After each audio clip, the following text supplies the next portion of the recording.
तुम्हें keyword underline नहीं करना है, कीवर्ड के बीच में रिलेशन को भी ढूंढना है। जब उसके संबंध को ढूंढोगे ना तब डिमांड पता लगेगी। केवल कीवर्ड अंडरलाइन करना या कीवर्ड लिखने से काम नहीं चलेगा। इंफ्रा है, इस पर जो है कंट्री, देश क्या दे रहे हैं, ध्यान।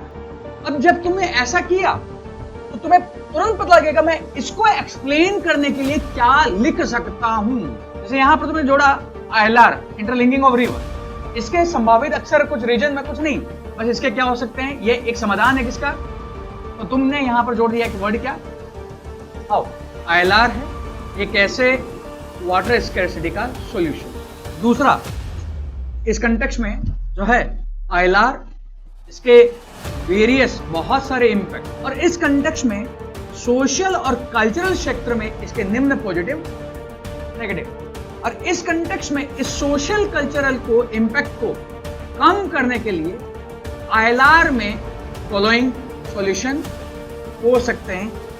नेक्स्ट में वे आगे का रख। इस कंटेक्स्ट में वेरियस बिग इंफ्रा प्रोजेक्ट्स जो बना रहे हैं इकोनॉमी को बूस्ट करने के, बट इस कंटेक्स्ट में इनका एनवायरमेंटल क्या है, सस्टेनेबल पर्पस। बट इस कंटेक्स्ट में इनके वेरियस क्या है, प्रायोरिटाइज करने के लाभ हैं, वो लाभ क्या है और वो हानि क्या है।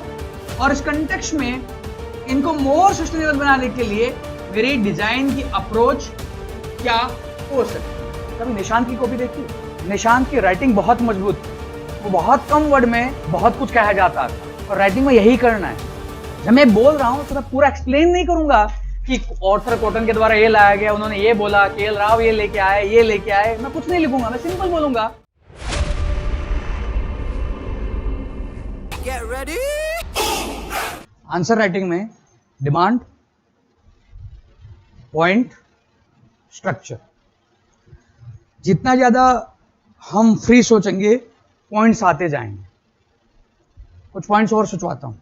अभी आज लेवल 2 और लेवल 3 जो क्वेश्चन है उनकी हम डिमांड देखते हैं। पहला क्वेश्चन, डिमांड क्या है? Discuss the potential benefits and drawback of interlinking of reverse in the context of water scarcity in India.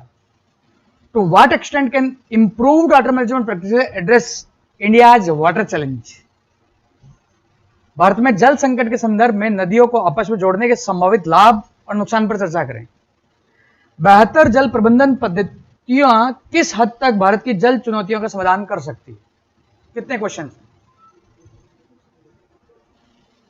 Demand क्या है?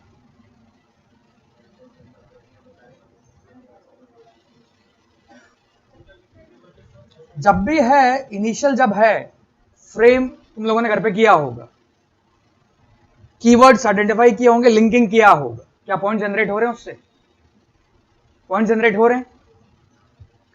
तो क्वेश्चन है बेनिफिट और ड्रॉबैक बताने इंटरलिंकिंग ऑफ रिवर के, बट ये बताने हैं, बट इसका कंटेक्स्ट भी है। कंटेक्स्ट क्या है? Water scarcity. अगर ये है तो सिंपल, तुम्हें जो बनाना था ILR, उसके ड्रॉबैक, कमियां, उसके बेनिफिट। अब इसमें सारे बेनिफिट ड्रॉबैक नहीं आएंगे, जो भी तुम सोचोगे उसको तुम्हें बताना है किस कंटेक्स्ट में। पानी की कमी, तो मतलब ये डाटा तुम्हें हैंडी होना चाहिए, इस डाटा पर कमांड होनी चाहिए। नॉर्मल है तो बहुत कुछ आएगा कि इंटरलिंकिंग के टेक्निकल और सब एस्पेक्ट आएंगे, बट जब इसने ये दे दिया है तो वो लेके आओगे।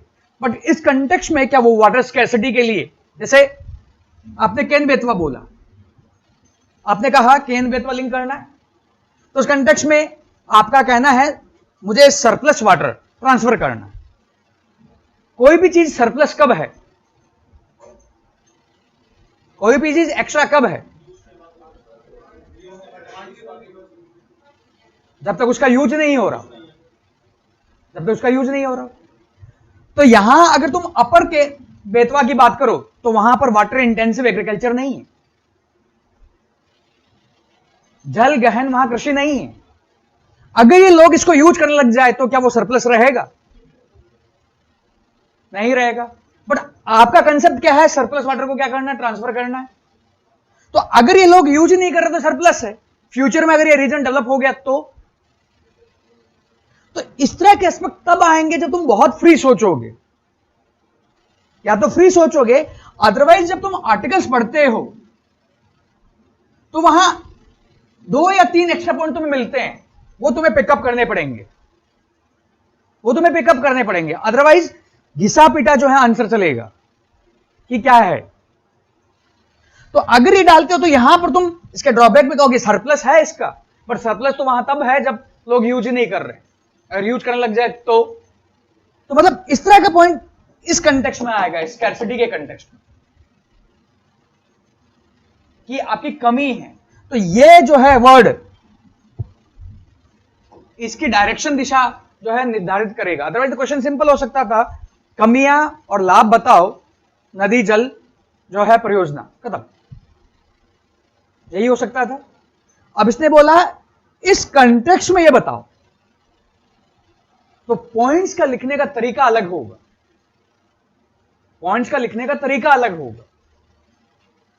समझ में आ रहा है? कंटेक्स्ट बहुत डिसाइड करता है। अदरवाइज हम क्या करते हैं, क्वेश्चन पढ़ा, ड्रॉबैक बताने लग गए। ठीक है, अगर तुम्हें समझ में नहीं आ रहा है तो मेरे पास इसके 2 पॉइंट है, 2 पॉइंट लिखो, बाकी भली बाद में लिख दो, ताकि एग्जाम में रहेगा हाँ लिखा है इसने।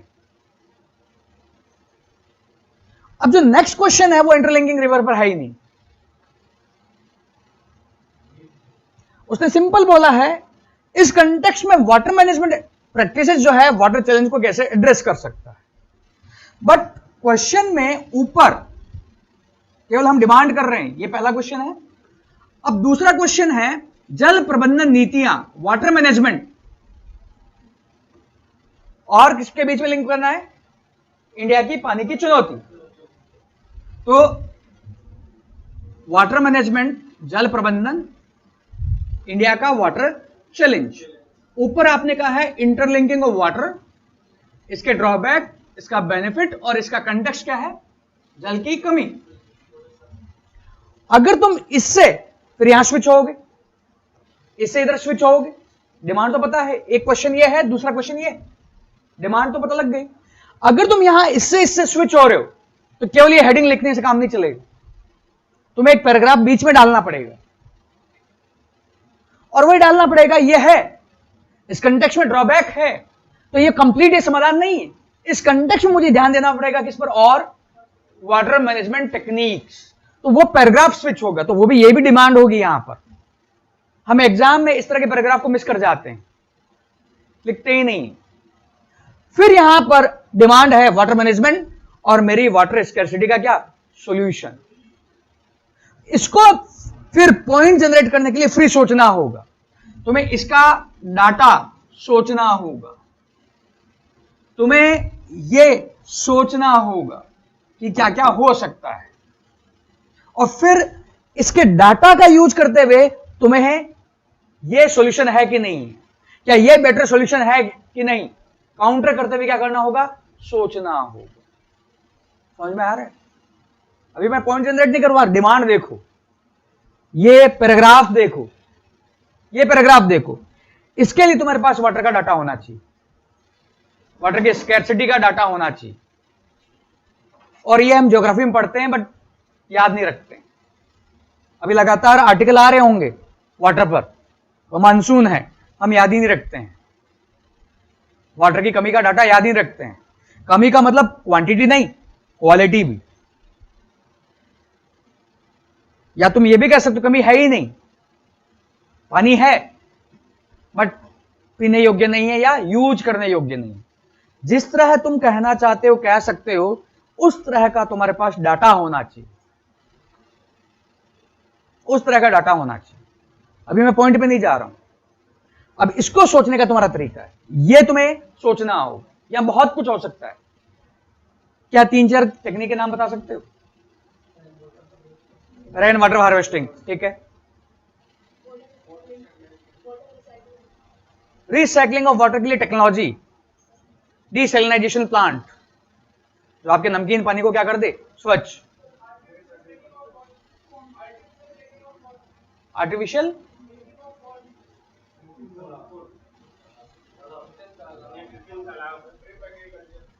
Drip fertigation, precision farming, watershed management,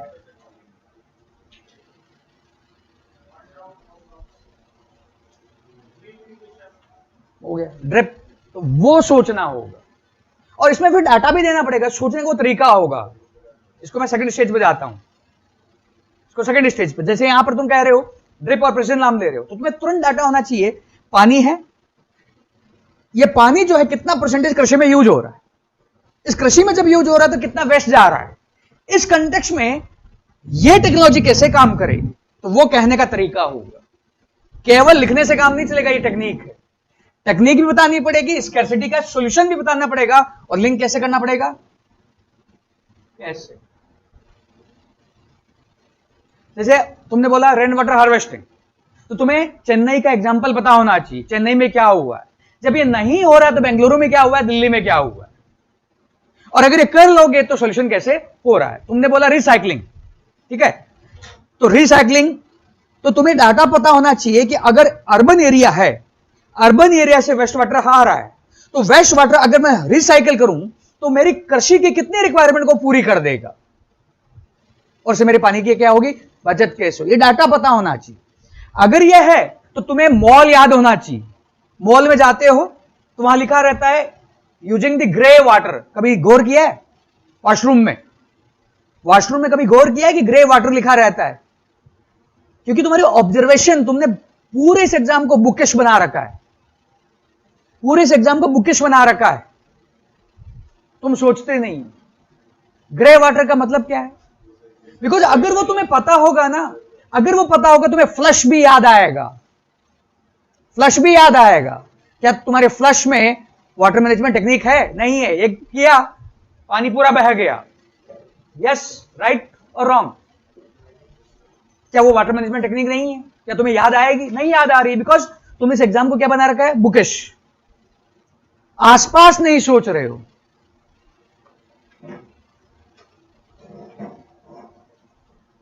तुम आसपास सोचो। आज जाकर मॉल में देखना, वॉशरूम में अगर कभी जाते हो तो ग्रे वाटर लिखा रहता है, रिसाइकल्ड वाटर है, तो उस कंटेक्स्ट में लिखा रहता है कि हम इससे कितना पानी अपना बचा रहे हैं। क्या वाटर मैनेजमेंट टेक्निक नहीं है वो, क्या स्कैर्सिटी का सॉल्यूशन नहीं है, क्या तुम्हें फ्लश याद नहीं आ सकता, क्या इस फ्लश की वजह से एरोप्लेन में जो टेक्निक है वो याद नहीं आ सकती। एरोप्लेन में तो वाटर मैनेजमेंट टेक्निक है ना, क्या कंपेयर नहीं आ सकता। अभी तुम्हें बुक्स में कहीं नहीं मिलेगा। तुम जब इस तरह फ्री सोचोगे, घर पर काम करोगे, इसलिए मैंने बोला है शुरू में हाफ एन आवर लगेगा, तो माइंड चलने लगेगा, जो तुम आसपास देख रहे हो उस आसपास के थिंकिंग को एक मतलब गुड लैंग्वेज में बुक पे कैसे लेके आओ, कॉपी पर कैसे लेके आओ। ये जो मैंने बोला, ये तुम्हें ऑब्जर्व किया है कि नहीं किया? फ्लश ऑब्जर्व किया, फ्लश तो तुम्हारे सामने ही है ना, एक फ्लश 2 बाल्टी पानी गया, जबकि एरोप्लेन में अगर फ्लश करते हो इतना पानी नहीं जाता है। टेक्निक्स बताओ। तो मैंने बोला वो सोचने का तरीका भी सीखना है, पॉइंट्स कैसे आएंगे, क्योंकि आंसर राइटिंग का मतलब केवल लिखना नहीं है, जो पॉइंट है वो मेरे पास से कैसे आएंगे, मैं इनोवेशन कैसे लेके आऊंगा। समझ में आ रहा है? बिकॉज अगर तुम करोगे तो कल भी मैंने बताया था, इसको ए मानो, इसको बी मानो, इसको सोचते जाओ शुरू में इंडिपेंडेंट, इसको सोचते जाओ और क्या करते जाओ, लिंक।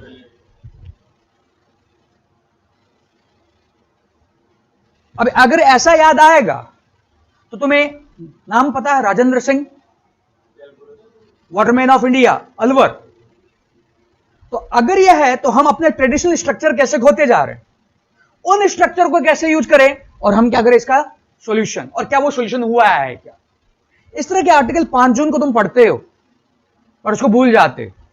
मतलब मैं सबके लिए नहीं कर रहा हूं, कुछ को ही पता होगा, कुछ को नहीं पता होगा, बट किसी को राजेंद्र सिंह नहीं पता है तो किसी को और वाटरमैन पता होगा, यूज करो। या किसी को वो नहीं पता तो अपने गांव में कोई एक्सपेरिमेंट हुआ है, उसकी वजह से सेविंग हुई है, याद करो। ऐसे ही water management, pipe water supply है, पाइप वाटर सप्लाई है, लीकेज हुआ तो क्या होता है, पानी वेस्ट होता है। तो उस कंटेक्स्ट में वो कौन सी टेक्निक है, ऑटोमेटिक पता लग जाएगा कि वाटर लीकेज हो रहा है कि नहीं हो रहा है, कैसे वो पता लगाओगे। इस तरह के आर्टिकल्स आते हैं न्यूज़पेपर में, तुम उसको यूज नहीं करते। और एग्जांपल, आरओ वाटर तुम्हारा, आरओ 1 बाल्टी पानी पीने के लिए 2 बाल्टी वेस्ट जाता है। क्या वाटर मैनेजमेंट है? स्कैर्सिटी का सॉल्यूशन है? नहीं है ना। स्कैर्सिटी है ना, तो कौन सी टेक्निक यूज करोगे? क्या वो सिस्टम आना चाहिए वहां? क्या इस तरह का सिस्टम हुआ है? अब आरओ की जगह आपका कॉपर वाटर सॉल्यूशन आ रहा है ना सॉल्यूशन। मैं आंसर नहीं बता रहा हूं, मैं केवल और केवल डायरेक्शन दे रहा हूं। कल भी मैंने बोला था, हमें परफेक्ट मैप नहीं चाहिए, हमें बस डायरेक्शन चाहिए। जिस वे में मुझे सोचना है, सोचा ही।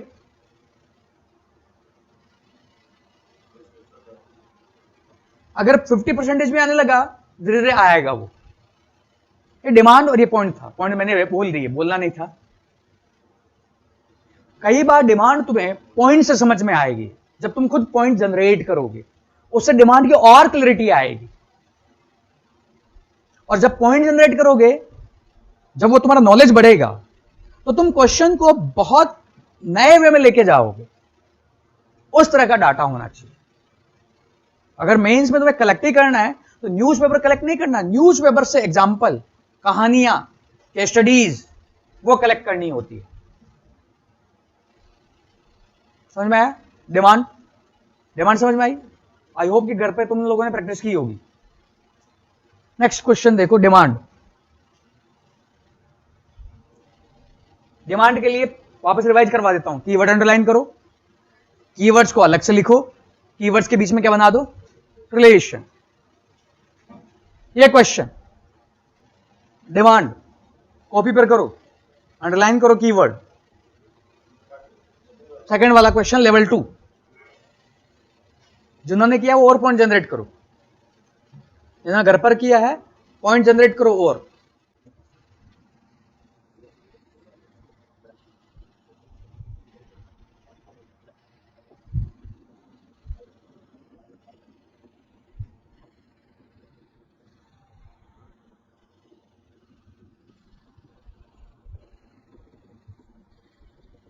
अगर शुरू में इस तरह करोगे, डिमांड बहुत क्रिस्टल क्लियर होगी। इंडियन इंटरलिंकिंग ऑफ रिवर, यह समाधान है कुछ क्षेत्रों में बोला जा रहा है, तुरंत याद आना चाहिए कैसे, कहां पर। अब फिर बोला है ये आईएलआर है, इसका एनालिसिस करना, तुम्हें क्रिटिकल एनालिसिस करना है इकोनॉमिक पर्सपेक्टिव से, आर्थिक जो है उसके परिप्रेक्ष्य में क्या करना है। तो सारा नहीं करना है, केवल और केवल एंगल क्या है। फिर इसने बोला है इसका विकल्प, जो विकल्प क्या है, लागत प्रभावी है, कॉस्ट इफेक्टिव, और क्या है। तो एक्चुअल में ये क्वेश्चन ऊपर वाला ही है। एक्चुअल में ये जो क्वेश्चन है, जो पहले क्वेश्चन का जो सेकंड पार्ट है वही है, बट पहला जो पार्ट है वो अलग है। और इस तरह अगर सोचोगे तो पॉइंट भी आएंगे, डर भी टूटेगा कि यह समाधान किया जा रहा है कैसे, कहां पर। कोई क्षेत्र का नाम ले लो, मतलब कितना हो सकता है। हाँ, समाधान कहा जा रहा है, तो कहा जा रहा है तो कंप्लीट हो सकता है कि नहीं हो सकता है, पार्शियल है कि नहीं। देखो अगर इसको फ्री सोचोगे ना, बिकॉज तुम्हें पता है कि वो जो तुमसे कह रहा है, तो तू खुद ही क्वेश्चन मार्क उठा रहा है। ये क्वेश्चन खुद ही क्वेश्चन मार्क उठा रहा है। क्या क्वेश्चन मार्क उठा रहा है? इकोनॉमिक के साथ साथ खुद ही क्वेश्चन क्या कह रहा है? विकल्प ढूंढो, ये कह रहा है। तो अगर तुम किसी भी चीज का जब विकल्प ढूंढते हो, तो क्या तुम्हारे मन में शंका रहती है? ड्रॉबैक्स है। ऑल द ड्रॉबैक्स इसने पूछा नहीं है, इसने एक ड्रॉबैक दी है, पर तुम्हारे पास और भी क्या है? ड्रॉबैक्स है। बट वो ड्रॉबैक क्वेश्चन का क्या नहीं है? डिमांड नहीं है। बट तुम उसको क्वेश्चन की डिमांड के अकॉर्डिंग 2 लाइन में तो लिख सकते हो ना, this comma this comma this comma this. जब तुम ये दे रहे हो कि तुमने कहा कि ठीक है ये समाधान कहा जा रहा है, तो कहा जा रहा है यस समाधान है। बट इस कंटेक्स्ट में बहुत सारी क्या है? प्रॉब्लम। इनमें से एक कौन है? ऐसा क्यों बोला मैंने? मुझे जाना कहां पर है? ये डिमांड यहां पर जाना। तो इस तरह जब करोगे तो तुम्हारा पर्सपेक्टिव बहुत क्लियर होगा, तुम जो पढ़ते हो उसको पेपर पे ला पाओगे। अदरवाइज होता है क्या, जो हम पढ़ते हैं हम पेपर पे लाते ही नहीं, बस हम पढ़ते हैं। अगर जिस चीज को तुम प्रोड्यूस नहीं कर सकते वो रट्टा मारने की जरूरत नहीं है। जैसे इंटरलिंकिंग ऑफ रिवर का भी यही है कि वाटर है, वाटर की यूटिलिटी तब तक है जब तुम उसको यूटिलाइज कर पाओ, तो उसका क्या कर पाओ, उपयोग कर पाओ। क्योंकि हम जो है वाटर सरप्लस है, तो सरप्लस तब मान रहे हैं ना कि हम उसका यूज ही नहीं कर पा रहे, वो कहां चला जा रहा है, ओशन में चला जा रहा है, वही यूटिलिटी है। तो इसीलिए हम क्या कर रहे हैं, इंटरलिंकिंग ऑफ रिवर कर रहे हैं। तो same with the knowledge, knowledge की तुम्हारे लिए यूटिलिटी तब तक है एग्जाम में जब तुम एग्जाम में क्या करो, यूज कर पाओ, अदरवाइज की यूटिलिटी है, कोई यूटिलिटी नहीं है। सेम कंसेप्ट लागू होता है। तो अगर इस तरह करोगे, तुम ओपन सोचोगे, जो भी यूज करना जानते हो यूज करोगे, ओपन सोचो, बस क्लोज मत सोचो। इससे ओपन थिंकिंग आएगी, कुछ भी लिंक कर सकते हो और टिके रहोगे कहां पर, डिमांड पर। फिर यहां पर है विकल्प बताओ, जो क्या है, कॉस्ट इफेक्टिव और सतत। तो विकल्प हैं, तो पहले तो हम बता रहे थे वाटर मैनेजमेंट स्कैर्सिटी, अब मैं बताना है, मैं विकल्प जब ढूंढूंगा उसको बताते क्या जाऊंगा, कंपैरिजन आएगा यहां पर। क्योंकि जब मुझे यह बताना है कॉस्ट इफेक्टिव कब बोलूंगा, जब सिंपल बता दूं कॉस्ट कम है, या कंपेयर लाना पड़ेगा। तो इस तरह जब करोगे तो लैंग्वेज भी तुम्हें समझ में आएगी। समझ में आ रहा है मैं क्यों कर रहा हूं, लैंग्वेज का तरीका भी समझ में आएगा, तो लैंग्वेज लिखने का तरीका भी क्या होगा। यहां पर कॉस्ट मतलब कंपैरिजन है, यहां ये भी मतलब कंपैरिजन है कि लॉन्ग टर्म में ये होगा कि नहीं होगा, इसमें क्या ड्रॉबैक है, और ये मेरी टेक्निक क्या हो जाएगी, सस्टेनेबल कैसे हो जाएगी। तो मतलब इसने ड्रॉबैक नहीं पूछा है, पर तुम ड्रॉबैक इसको लिखते हुए ला रहे हो, ये डिमांड। समझ में आ रहा है, इस पर बहुत ज्यादा होल्ड करना है तुम्हें, और एग्जाम में पिक्चर फॉर्म में तुम्हारे माइंड में बनती रहनी चाहिए। अभी तो कॉपी पर कर रहे हो, एग्जाम में माइंड में बनना चाहिए, क्वेश्चन ये है, पार्ट ये है, इससे ये लिंक करना है, तो ऑटोमेटिक पॉइंट जनरेट होगा। क्योंकि ये तुम्हें 1 या 2 सेकंड के अंदर अंदर करना है, क्वेश्चन पढ़ते पढ़ते तुम्हारे दिमाग में हो जाना चाहिए कि इस तरह मुझे लिंकिंग करनी है। क्लैरिटी है। थर्ड क्वेश्चन पे आऊं, लेवल 3 डिमांड। अभी बस तुम्हें कीवर्ड अंडरलाइन नहीं करना है, कीवर्ड के बीच में रिलेशन को भी ढूंढना है। जब उसके संबंध को ढूंढोगे ना, तब डिमांड पता लगेगी। केवल कीवर्ड अंडरलाइन करना या कीवर्ड लिखने से काम नहीं चलेगा।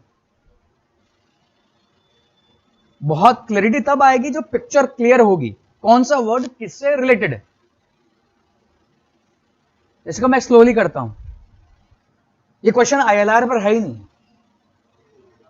आईएलआर एक पार्ट है, आईएलआर एक पार्ट। जैसे हिंदी में बोलता हूं, कई विकासशील देश अपनी अर्थव्यवस्था को बढ़ाने के लिए तेजी से बुनियादी ढांचे के विकास पर ध्यान केंद्रित कर रहे हैं। कुछ नहीं, बुनियादी ढांचा, देश क्या कर रहे हैं, ध्यान। तो बुनियादी ढांचा और देश क्या कर रहे हैं, ध्यान, बस ये कीवर्ड है, दोनों के बीच में रिलेशन है। मतलब इंफ्रास्ट्रक्चर प्रोजेक्ट्स, कंट्रीज क्या कर रहे हैं, ध्यान दे रहे हैं, बस सिंपल, ये रिलेशन इन दोनों के बीच में। मतलब ये बुनियादी ढांचा किससे रिलेटेड है, देश ध्यान दे रहे हैं, तो वो ढूंढना है। फिर है, हालांकि यह प्रयोजना है कभी कभी पर्यावरणीय स्थिरता की कीमत पर आ सकती है। तो मतलब देश ध्यान दे रहे किससे, प्रोजेक्ट्स पर, तो प्रोजेक्ट्स से लिंक क्या होगा, पर्यावरणीय स्थिरता, एनवायरमेंटल सस्टेनेबिलिटी। फिर है, बड़े पैमाने पर बुनियादी ढांचे की परियोजनाओं को प्राथमिकता देने के संभावित लाभों और कमियों पर चर्चा करें। तो मतलब प्रोजेक्ट्स हैं, उसने एक लिंक कर दिया एनवायरमेंटल सस्टेनेबिलिटी, और वो प्रोजेक्ट्स का ही मुझे क्या बताना है, लाभ और हानि। मतलब लाभ और हानि किससे जुड़े हुए हैं, इसकी एनवायरमेंटल सस्टेनेबिलिटी पर नहीं जुड़े हुए हैं, जुड़े हुए किससे, लाभ और हानि से। फिर कह रहा है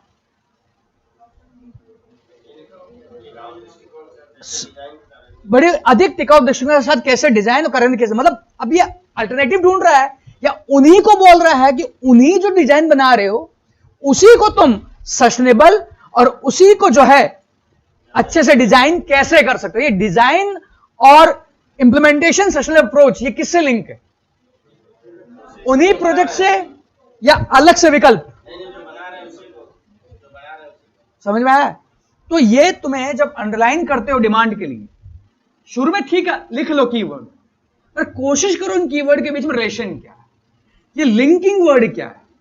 तो कई वर्ड जो कीवर्ड है कुछ तो कीवर्ड होंगे, कुछ क्या होगा इसके बीच में, क्या होगा, लिंक होगा। वो लिंक बताएगा कि करना क्या है।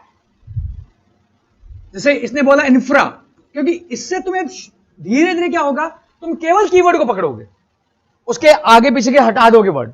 इंफ्रा है, इस पर जो है कंट्री, देश क्या दे रहे हैं, ध्यान। अब जब तुमने ऐसा किया तो तुम्हें तुरंत पता लगेगा मैं इसको एक्सप्लेन करने के लिए क्या लिख सकता हूं। देश यहां पर क्यों ध्यान दे रहे हैं, इसका कारण क्या है। तो बूस्ट द इकोनॉमी, ये बोल रहा है वो। अब ये बोल रहा है तो डाटा लेके आओ।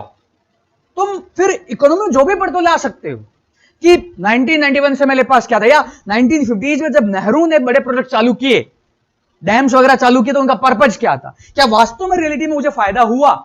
तो इस कंटेक्स्ट में जो डेवलपिंग कंट्रीज हैं वो इस पर क्यों ध्यान दे रहे हैं। तो मतलब ये देखते ही तुम्हें ये बड़े इंफ्रा की पिक्चर भी बहुत क्लियर हो जानी चाहिए। डैम्स, आपके इंटरलिंकिंग और रिवर, आपके हाईवेज, आपके जो भी हाई स्पीड रेल है, या आपके हाईवेज में भी जो भी चारधाम, आपका वर्ली जो ब्रिज लिंक है, वो सब कुछ यहां आ जाएगा। आपके कॉरिडोर्स, आपके पावर प्लांट्स, आपके मेट्रो कॉरिडोर, आपका स्वर्णिम चतुर्भुज, आपका डिफेंस कॉरिडोर, सब यहां पर लिंक होगा। क्योंकि इसने डिफाइन नहीं किया ना, बस क्या बड़ी परियोजना है। क्योंकि इस तरह जब करोगे तुम्हें कॉन्फिडेंस आएगा कि हाँ आंसर मेरे पास है, मुझे कहीं ढूंढना नहीं है। फिर इसने बोला है इन इंफ्रा का जो है क्या है, एनवायरमेंटल सस्टेनेबिलिटी क्वेश्चन मार्क है। बट ये इसने हेडलाइन दे दिया। अब यहां फिर बोल रहा है इसके लाभ बताओ, इनके हानि बताओ। अब ये एनवायरमेंटल सस्टेनेबिलिटी एक पॉइंट है, बट यही क्या है, इसका हानि भी है। तो मतलब ये पॉइंट तुम इंट्रो में डाल सकते हो। और अगर तुमने ये सोचा तो ये कहोगे कंट्रीज जो है डेवलपिंग वर्ल्ड या बहुत सारे कंट्री बड़ी बड़ी परियोजना जैसे दिस कॉमा ये कॉमा ये कॉमा ये कॉमा ये, इन पर ध्यान दे रहे हैं ताकि उसको क्लैरिटी आएगी। तुम बस केवल इंफ्रा से नहीं खेल रहे हो, तुम्हें इंफ्रा का मतलब पता लग चुका है। और एक्चुअली हमारी आदत क्या है, हम फिर इंफ्रा को एक्सप्लेन करते हैं। ये इंफ्रास्ट्रक्चर है तो ये बना रहा है, ये बना रहा है, ये बना रहा है। उसको थोड़ी चाहिए, उसको नहीं चाहिए, उसको तो बस हिंट देकर तुम्हें निकल जाना है ये क्या है। जब इस तरह सोचोगे तो पॉइंट्स आएंगे, तब तुम्हारी बहुत क्लैरिटी आएगी। मैं जब कीवर्ड बोल रहा हूं मतलब कीवर्ड नहीं बोल रहा हूं, कीवर्ड के साथ साथ क्या बोल रहा हूं, रिलेशन। ये बहुत लगातार क्लास के साथ काम करना पड़ेगा, तब बहुत क्लैरिटी आएगी। ये तो मेरे दिमाग में तो बन रहा, तुरंत देखते ही बन रहा है, पर तुम्हें समझाने के लिए कॉपी पर ला रहा हूं और तुम्हें कॉपी पर करना है। यस, कुछ भी ला सकते हो। नहीं ला सकते हो तो तुम्हें पता है कि कौन रिपोर्ट देता है, लेके आओ। कौन सा, उसने वर्ल्ड बैंक की रिपोर्ट पढ़ी होगी और कहीं ना कहीं वर्ल्ड बैंक की रिपोर्ट में लिखा होगा, कहीं ना कहीं लिखा होगा। यही माइंडसेट है जो तुम्हें औरों से अलग बनाएगा। हाँ, बट वो डाटा है ऑथेंटिक होना चाहिए, ऐसा नहीं कि ऊपर नीचे हो, मतलब उसके आसपास हो लगभग, और तुम्हें पता होगा कौन रिपोर्ट दे रहा होगा, वो पता होगा। तो यहां रैपिड इंफ्रास्ट्रक्चर डेवलपमेंट, तो रैपिड इंफ्रास्ट्रक्चर एडीबी की रिपोर्ट क्या कहती है, एशियन डेवलपमेंट बैंक, तुम्हें पता है वो रिपोर्ट देता है, वर्ल्ड इकोनॉमिक फोरम। तो उस कंटेक्स्ट में उसको लगेगा कि तुमने बहुत कुछ पढ़ा है, भले पढ़ा ना हो। मतलब यही स्टाइल है वहां पर। तुम किसी भी टॉपर से मिलो जो कॉपी लिखता है वो ऐसे ही करता है वो, क्योंकि उसको एग्जैक्ट थोड़ी पता है, बट उसको हाँ आइडिया है कौन दे रहा होगा। और मेरे पास ये डाटा है तो मैं रियूज करता हूं। जैसे 2010 में अनय द्विवेदी वो सीधा सीधा लिखता है टाइम्स ऑफ इंडिया की रिपोर्ट के अनुसार। तो यहां पर ध्यान देना है। बूस्ट देयर इकोनॉमी, तो बूस्ट कर रहे हैं, करने के लिए या कैसे किसी ने किया, या चाइना। अब तुम्हें जब ये आ गया और ये कह रही कोई कंट्री स्पेसिफिक नहीं है और कह रहा है एनवायरमेंटल सस्टेनेबिलिटी जो है के एक्सपेंस पर, तो कैसे कोई भी प्रोजेक्ट का नाम, जैसे चारधाम तुम्हें पता है, चारधाम प्रोजेक्ट है, इस कंटेक्स्ट में एनवायरमेंटल सस्टेनेबिलिटी क्या हो रही है, वहां पर क्या हो रही है, भूस्खलन, लैंडस्लाइड आ रही है। या तुम्हें गदगिल कमेटी की रिपोर्ट पता है, वेस्टर्न घाट पता है। तो प्रूव करने के लिए तुम्हारे पे बहुत कुछ है, किसी एक को पिकअप करो। वो तब होगा जब तुम सोचोगे। गदगिल कमेटी तुम्हें पता है, 14 का प्रीलिम्स, 15 का प्रीलिम्स। गदगिल नहीं तो कस्तूरी रंगन कमेटी, प्रोजेक्ट बन रहे हैं। तो उससे आंसर में क्या मिलेगा? वेटेज मिलेगा। तो कंटेंट तुम्हारे पास है, उस कंटेंट को लिखना है। ये तब सोचोगे जब, क्योंकि मुझे इसको और किसको लिंक करना है? Environment sustainability. फिर मुझे बताना है क्या लाभ और हानि। अब लाभ और हानि में भी मेरे लिए क्वेश्चन फिर कॉम्प्लिकेट हो जाएगा। मेरे पास इतने हैं कि मैं सबका लाभ हानि थोड़ी लिखूंगा, मैं तो जनरलाइज लाभ लिखूंगा। और जनरलाइज लाभ में प्रूव करने के लिए पर्टिकुलर इंफ्रा का लाभ या पर्टिकुलर इंफ्रा का क्या लिख दूंगा? हानि लिख दूंगा। अगर मैं कहूं कि इन बिग इंफ्रास्ट्रक्चर से इकोनॉमी बूस्ट होती है, इसका मतलब यहां पर मेरा ट्रांसपोर्टेशन क्या हो रहा है? बूस्ट हो रहा है। जैसे अब मैं डाटा जो ही दूंगा, मेरी लॉजिस्टिक कॉस्ट जो है अभी वर्ल्ड में हाईएस्ट है, जिसका मुझे अगर 14 पैसा करना है, तो उस कंटेक्स्ट में कॉरिडोर प्रोजेक्ट्स हो गया, खत्म। तो कॉरिडोर प्रोजेक्ट क्या है? Particular example. परिवहन और कॉस्ट मेरा क्या है? जनरल आर्ग्यूमेंट है कि पर्टिकुलर आर्ग्यूमेंट है? जनरल आर्ग्यूमेंट है। अब इसी में मान लो तुम्हें ये याद नहीं आया, ठीक है, तुम्हें उसी सेंस में याद आ सकता है क्या? तुम्हारा रिवर हाईवेज, वो भी क्या आपके बड़े प्रोजेक्ट हैं, छोटे हैं? बड़े हैं, लिखो लिखो। अभी इस कंटेक्स्ट में बूस्ट करना इकोनॉमी के, आपको क्या चाहिए? एनर्जी चाहिए, ऊर्जा चाहिए। अब ऊर्जा चाहिए तो ऊर्जा से इकोनॉमिक एक्टिविटी क्या होगी? बूस्ट होगी। तो उस कंटेक्स्ट में हमारा ये लाभ है। इस कंटेक्स्ट में कोई भी प्रोजेक्ट कह दो, उससे हम कितनी सेविंग कर रहे हैं, उससे किसी पर्टिकुलर रीजन में क्या लाभ हुआ है।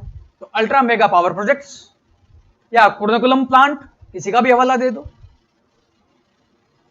समझ में आ रहा है? ये पॉइंट्स हैं, ये पॉइंट्स हैं। लाभ, इसका एनवायरमेंटल लाभ बड़े प्रोजेक्ट्स का, तो हम क्या कर रहे हैं? जो अगर आप जो है रिवर ट्रांसपोर्टेशन का जो बढ़ावा दे रहे हो, बड़े प्रोजेक्ट्स हैं, तो क्या एनवायरमेंटल लाभ है कि नहीं है उसका? आपकी कार्बन इंटेंसिटी कम होगी कि ज्यादा होगी? आपके ultra solar power projects, yes right. तो तुरंत जो ही तुमने बोला अल्ट्रा सोलर पावर प्रोजेक्ट्स, तुम्हें प्रीलिम्स का पॉइंट याद आना चाहिए कि इंडिया में, गुजरात में वर्ल्ड का सबसे। तो प्रीलिम्स को कब यूज करोगे? क्योंकि हम क्या करते हैं, प्रीलिम्स को अलग पढ़ते हैं, मेंस को अलग पढ़ते हैं। क्योंकि प्रीलिम्स ही मेंस है, प्रीलिम्स ही तुम्हारा मेंस है, उसको तुरंत यूज करो कि ये इसी कंटेक्स्ट में जब इंटरलिंकिंग रिवर है, बड़ा प्रोजेक्ट है, तो उससे इकोनॉमिक बूस्ट, जो एग्रीकल्चर को लेके आओ, लाभ। अब हानि लिखना है तो हानि जनरल सोचो, जैसे सोसाइटल हानि, डिस्प्लेसमेंट होगा। अब इस कंटेक्स्ट में तुम्हें तुरंत पता है कि मेरा जो सरदार सरोवर प्रोजेक्ट था, उस सरदार सरोवर प्रोजेक्ट से कितने लोग क्या हुए? डाटा लिख, समझ में आ रहा? अप्रोच वही है। यस, अगर ये प्रोजेक्ट्स हैं तो डिजास्टर मैनेजमेंट, डिजास्टर आपका लैंडस्लाइड। तो यहां भी सोचने का तुम्हारे का तरीका स्टेपल हो सकता है। लाभ को भी तुम सोसाइटल लाभ से, ज्योग्राफिकल लाभ से।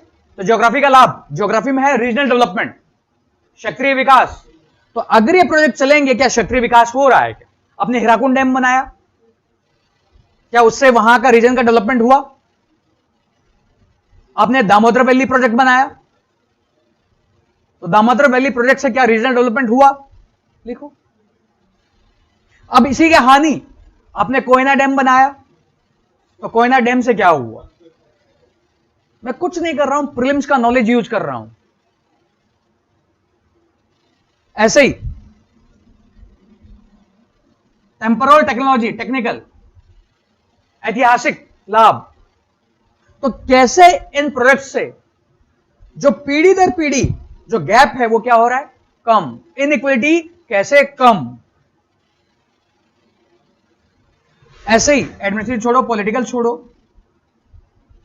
लीगल छोड़ो, इकोनॉमिक, एनवायरमेंट, 4-4 पॉइंट भी लिखोगे काम चलेगा। क्योंकि 250 वर्ड्स का है, तो इसको लिखने में तुम्हारे 30 वर्ड्स चले जाएंगे।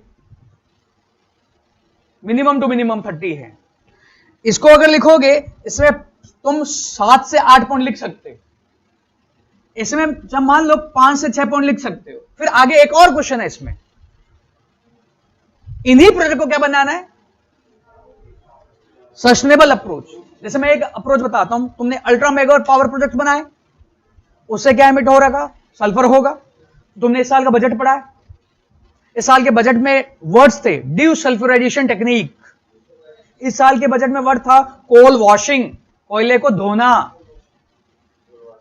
अब ये वर्ड छोड़ देते हैं हम, जबकि अगर प्रोजेक्ट्स में बना रहा हूं कोल का, कोयले का, मैंने उसमें अगर डीसल्फ्यूराइजेशन टेक्निक लगाया, सल्फर को क्या करेगा, कैप्चर करेगा। या प्रीलिम्स का वर्ड फ्लाई ऐश का रिसाइकल, तो क्या मैंने अपना प्रोजेक्ट ही जो है क्या उसको सस्टेनेबल बनाया कि नहीं बनाया,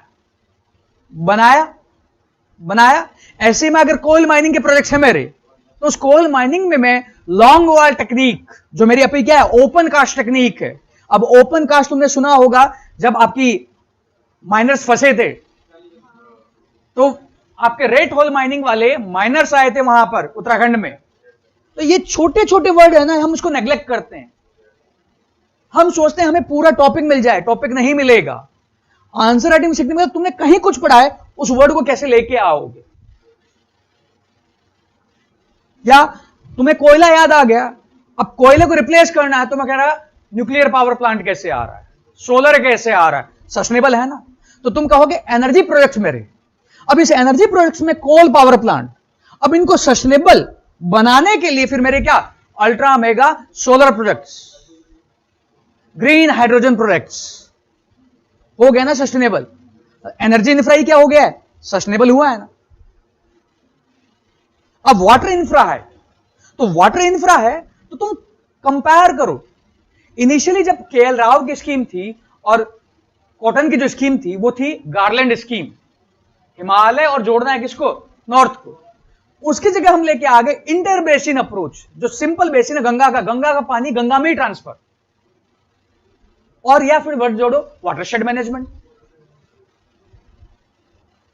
ये सोचना पड़ेगा, बुक्स में आंसर कहीं नहीं होगा इसका। तुम्हें मतलब वही प्रोजेक्ट सोचना है। जैसे तुमने कहा चारधाम प्रोजेक्ट, उसको सस्टेनेबल बनाना है, तो तुम्हारे सिलेबस में पेपर 3 में क्या वर्ड है जिसको यूज कर सकते हो, तुम्हारे पेपर 3 में क्या वर्ड है वो।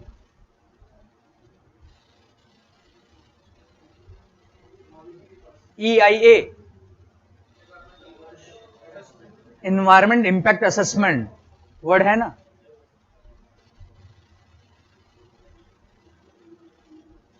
वर्ड है, लिखो। मैंने क्या कहा, पॉइंट जो है ना तुम्हारा सिलेबस से आएंगे, जनरल मैं समझा रहा हूं, बाकी बात टॉपिक समझाऊंगा, टॉपिक में और क्लैरिटी आएगी। ये तो जनरलाइज्ड है, जहां सिलेबस से खेल रहा हूं मैं बस। अब ऐसे और कोई प्रोजेक्ट्स लो, ऐसे और कोई प्रोजेक्ट्स लो। अभी आप अंडमान में जा रहे हो, अंडमान में प्रोजेक्ट का नाम बताओ, प्रोजेक्ट के नाम के साथ प्रीलिम्स में तुम्हें वहां की गलातिया बे सेंचुरी पड़ी है, नाम बताओ। अब उसको सस्टेनेबल बनाने के लिए क्या करोगे, जोड़ो। ये पॉइंट कहीं और बड़ा होगा ना, यूज हो रहा है, ला पा रहे हो, अच्छी बात है, और धीरे धीरे ला पाओगे। वो अभी कईयों का बाउंस मार रहा है, ये पॉइंट बोल तो रहे हैं, ये पॉइंट मुझे भी तो आता है, मैं सोच क्यों नहीं पा रहा हूं। उसको अंडर कॉन्फिडेंस मत मानना, धीरे धीरे वो आएगा। 2 पॉइंट भी आ रहे हैं, इट मीन्स गुड, क्योंकि शुरुआत तुम सोचने लगे हो। कल मेरे से ओआरएन में किसी ने बोला, पहली बार मैंने अपने दिमाग को स्ट्रेस दिया है, पहली बार मैंने सोचा है पॉइंट, क्योंकि ये पॉइंट्स खुद के स्ट्रेस के लिए हैं। और सोचो, कोई भी सोच लो, हाई स्पीड रेल जा रहे हो, मुंबई और गुजरात अहमदाबाद को कनेक्ट कर रहे हो, सोचो उसका। मैग्लेव ट्रेन, अब उसके हानि तुरंत सोचना होगा, डिजाइन। और याद रखना, वहां पर वही पॉइंट लिखना जो आता है।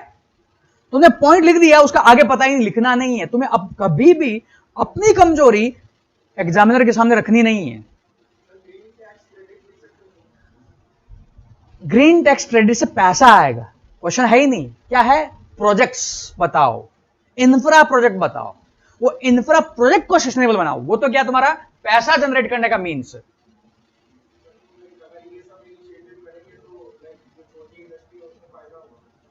तो इसमें ये करोगे, इस कंटेक्स्ट में बिग प्रोजेक्ट्स जो हैं, अगर मैं इसको लिखूंगा तो उस कंटेक्स्ट में ESG गवर्नेंस, ग्रीन बॉन्डिंग को बढ़ावा, मैं इस तरह लिखूंगा। ठीक है, तुम्हें पता अभी प्रीलिम्स में पढ़ा होगा ग्रीन बॉन्ड। तो ग्रीन बॉन्ड में जो पैसा है जो जनरेट किया जाता है किस एक्टिविटी को दिया जाता है? ग्रीन प्रोजेक्ट्स को। तो वो जो बड़े प्रोजेक्ट्स हैं पूरी उन पर किन की निगरानी रहेगी? उनकी निगरानी रहेगी। तो अगर तुम्हें लिखना है ना तो वैसे लिखो, ग्रीन बॉन्डिंग इकोनॉमी को बढ़ावा देगा। वो जो प्रोजेक्ट्स हैं उनमें एक थर्ड पार्टी क्या होगा? निगरानी हो। तो लिखना है तो ऐसे लिखो। एनजीटी एक वॉचडॉग है। एनजीटी वॉचडॉग वो नहीं आएगा। क्वेश्चन क्या बोल रहा है? इंफ्रा प्रोजेक्ट, इंफ्रा का ही डिजाइन और इंफ्रा का ही क्या उसको सस्टेनेबल बना। तो इंफ्रा को अटैक करना पड़ेगा। कोर या इंफ्रा, कुछ भी सोचोगे इंफ्रा सोचोगे, उस इंफ्रा को ही सस्टेनेबल बनाना, उस इंफ्रा को क्या करना है? रीडिजाइन करना। उस इंफ्रा को ही, जैसे कैनाल्स बनाई, ठीक है, अब कैनाल जब बनाई तो वहां से क्या होता है? पानी वाष्पोत्सर्जन, इवेपोट्रांसपिरेशन। सस्टेनेबल बताओ कोई तरीका, पढ़ा है तुमने। उसके ऊपर सोलर प्रोजेक्ट्स, क्या बोलते हैं उस टेक्निक को? सस्टेनेबल है कि नहीं? Floating solar power plant. Floating solar plant से इससे क्या मिलेगा? इसको ठंडक मिलेगी, तो इसकी एफिशिएंसी बढ़ेगी, प्लस इसका यहां से क्या नहीं होगा? इवेपोरेशन हो गया। तो पॉइंट सोचने हैं और तुमने पढ़ा है उसको लेके आना है। ये पॉइंट जनरेशन है। ये तब होगा, शुरू में लिखो, बस सोचो। अभी टेंशन मत लो, आंसर पहले टेंशन लेनी है, पॉइंट मेरे पास कहां से आएंगे। लिखो, सोचो क्या हो सकता है। एक पॉइंट भी आ रहा है, गुड। और फिर यहां पर जब इंफ्रा है तो क्योंकि मैं एग्जैक्टली फोकस क्यों कर पा रहा हूं, मुझे इसी इंफ्रा को क्या करना है? डिजाइन करना है। मुझे इसी इंफ्रा को क्या बनाना है? More sustainable. तो मुझे विकल्प नहीं दे रहा है। जैसे पहले क्वेश्चन में क्या दे रहा था? विकल्प बताओ। इस क्वेश्चन में क्या बोल रहा है? मेरा वही इंफ्रा है, उसी इंफ्रा को क्या करना है? रीडिजाइन करना। मतलब उसी इंफ्रा से मुझे कुछ हानि हो रही है तो उस हानि में मैं क्या कर दूं? क्या चेंज लाया हूं। जैसे जब प्रीलिम्स पढ़ रहे थे तो नॉर्थ फ्रंटियर रेलवे का एग्जांपल पढ़ा होगा ना, कि वहां पर जब रेलवे लाइन जा रही है तो जो ओरांगुटान है, तो ओरांगुटान नहीं, सॉरी, इंडिया में जो है कौन से ऐप मिलते हैं स्पीशीज? गिबन। तो उनके लिए यहां पर उन्होंने इको ब्रिज बनाए थे। तो अब तुम कह रहे हो कि अगर मेरा ये भी क्या है? बिग प्रोजेक्ट्स है जो वाइल्ड लाइफ सेंचुरी से जुड़ रहा है, तो उस कंटेक्स्ट में जब उसको नुकसान हो रहा है तो उस कंटेक्स्ट में ये ब्रिजेज, ये भी क्या है?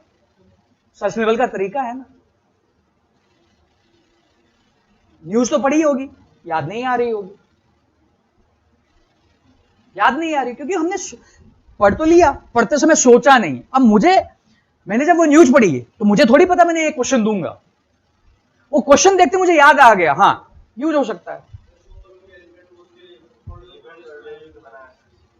लिखो, उसमें तुम्हें बताना पड़ेगा कि रेलवे प्रोजेक्ट्स हैं, इससे वाइल्ड लाइफ को अगर नुकसान हो रहा है तो उस कंटेक्स्ट में सस्टेनेबल बनाने के लिए इस तरह के कॉरिडोर्स, क्योंकि उससे वाइल्ड लाइफ का क्या हो रहा है? एरिया डिवाइड हो रहा है, फ्रेगमेंट, हैबिटेट फ्रेगमेंटेशन, आवास का विखंडन, इस कंटेक्स्ट में कॉरिडोर, बस हो गया। क्योंकि इसका आंसर जो हमारी शुरू की पढ़ने की टेक्निक है उससे नहीं मिलेगा, हम बहुत जगह पढ़ रहे हैं, उसको लेके आना पड़ेगा। ये पॉइंट, इसको बहुत स्ट्रॉन्ग करना है। वर्ड रिलेशन, उसी से समझ में आएगा इंट्रोडक्शन क्या लिखना है, इंट्रोडक्शन तुम्हारा क्या होगा, उसी से समझ में आएगा क्वेश्चन का कोर कौन सा है, क्वेश्चन का साइडलाइन पार्ट कौन सा है। ये reference at the expense of environmental sustainability. जैसे अगर मैं इसको लिखूंगा, इतने वाइल्ड लाइफ की डेथ हो गई, कोमा, इतना एरिया इस प्रोजेक्ट के कारण क्या हो गया? सबमर्ज हो गया। और इस कंटेक्स्ट में कंट्रीज जो है बड़े इंफ्रा को जो ध्यान दे रहा है अपनी इकोनॉमी को बूस्ट करने के लिए, वो एनवायरमेंटल क्या उनकी पोस्ट है। हमारा ये विश लिखने का तरीका होगा, या दूसरा तरीका होगा वर्ल्ड ओवर इंडिया में ये कोमा, चाइना में ये कोमा, अफ्रीका में ये बड़े इंफ्रा को क्या कर रहे हैं, बूस्ट।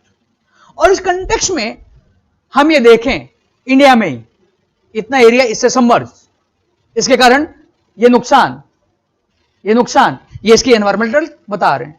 बट इस कंटेक्स्ट में एक बैलेंस पर्सपेक्टिव, यहां इनके लाभ भी है, उनकी क्या है, हानि है। ये लिखने का तरीका सोचा मैंने, चाइना क्यों लेके आया, अफ्रीका क्यों लेके आया, यूएस क्यों लेके आया, इंडिया क्यों लेके आया?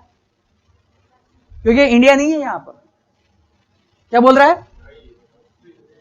अब मेरा यूएस भी गलत है, क्योंकि मुझे ध्यान क्या देना है, अफ्रीका का कोई प्रोजेक्ट जैसे एस्किमो कॉरिडोर प्रीलिम्स में पढ़ा होगा, यस, जो अफ्रीका में बन रहा है। नो, एस्किमो नहीं है, एस्किमो तो साउथ अफ्रीका, लोबितो कॉरिडोर, वो नहीं पता है तो वहां का कोई डैम ले आओ जो पढ़ा होगा, पहले बनाया है तो पर अभी भी तो फूस कर रहे हैं। या चाइना का, यस, हाँ, रैंडम पता होना वो प्रोजेक्ट है, बिग प्रोजेक्ट्स है, उससे उसको क्या पता लगेगा, तुम्हारा नॉलेज है, तब तुम प्रीलिम्स को क्या कर रहे हो, यूज कर रहे हो। अदरवाइज तुम्हारे आंसर औरों के आंसर में अंतर क्या रहेगा? ये क्लैरिटी यहीं से आएगी जब क्वेश्चन में तुम लिंकिंग करना सीख जाओगे, और वो धीरे धीरे आएगा, तो ये बहुत स्ट्रांग होना चाहिए। जितनी ज्यादा क्लैरिटी आएगी तो घर पर तुम्हें पॉइंट जोड़ने। अभी एग्जाम में आंसर में ये भी याद रखना, जितने ज्यादा तुमने पॉइंट जनरेट किए, जरूरी नहीं है वो आंसर में आएंगे, जो आंसर के स्ट्रक्चर में फिट हो जाएंगे उसको लिख दोगे, बाकी छोड़ दोगे।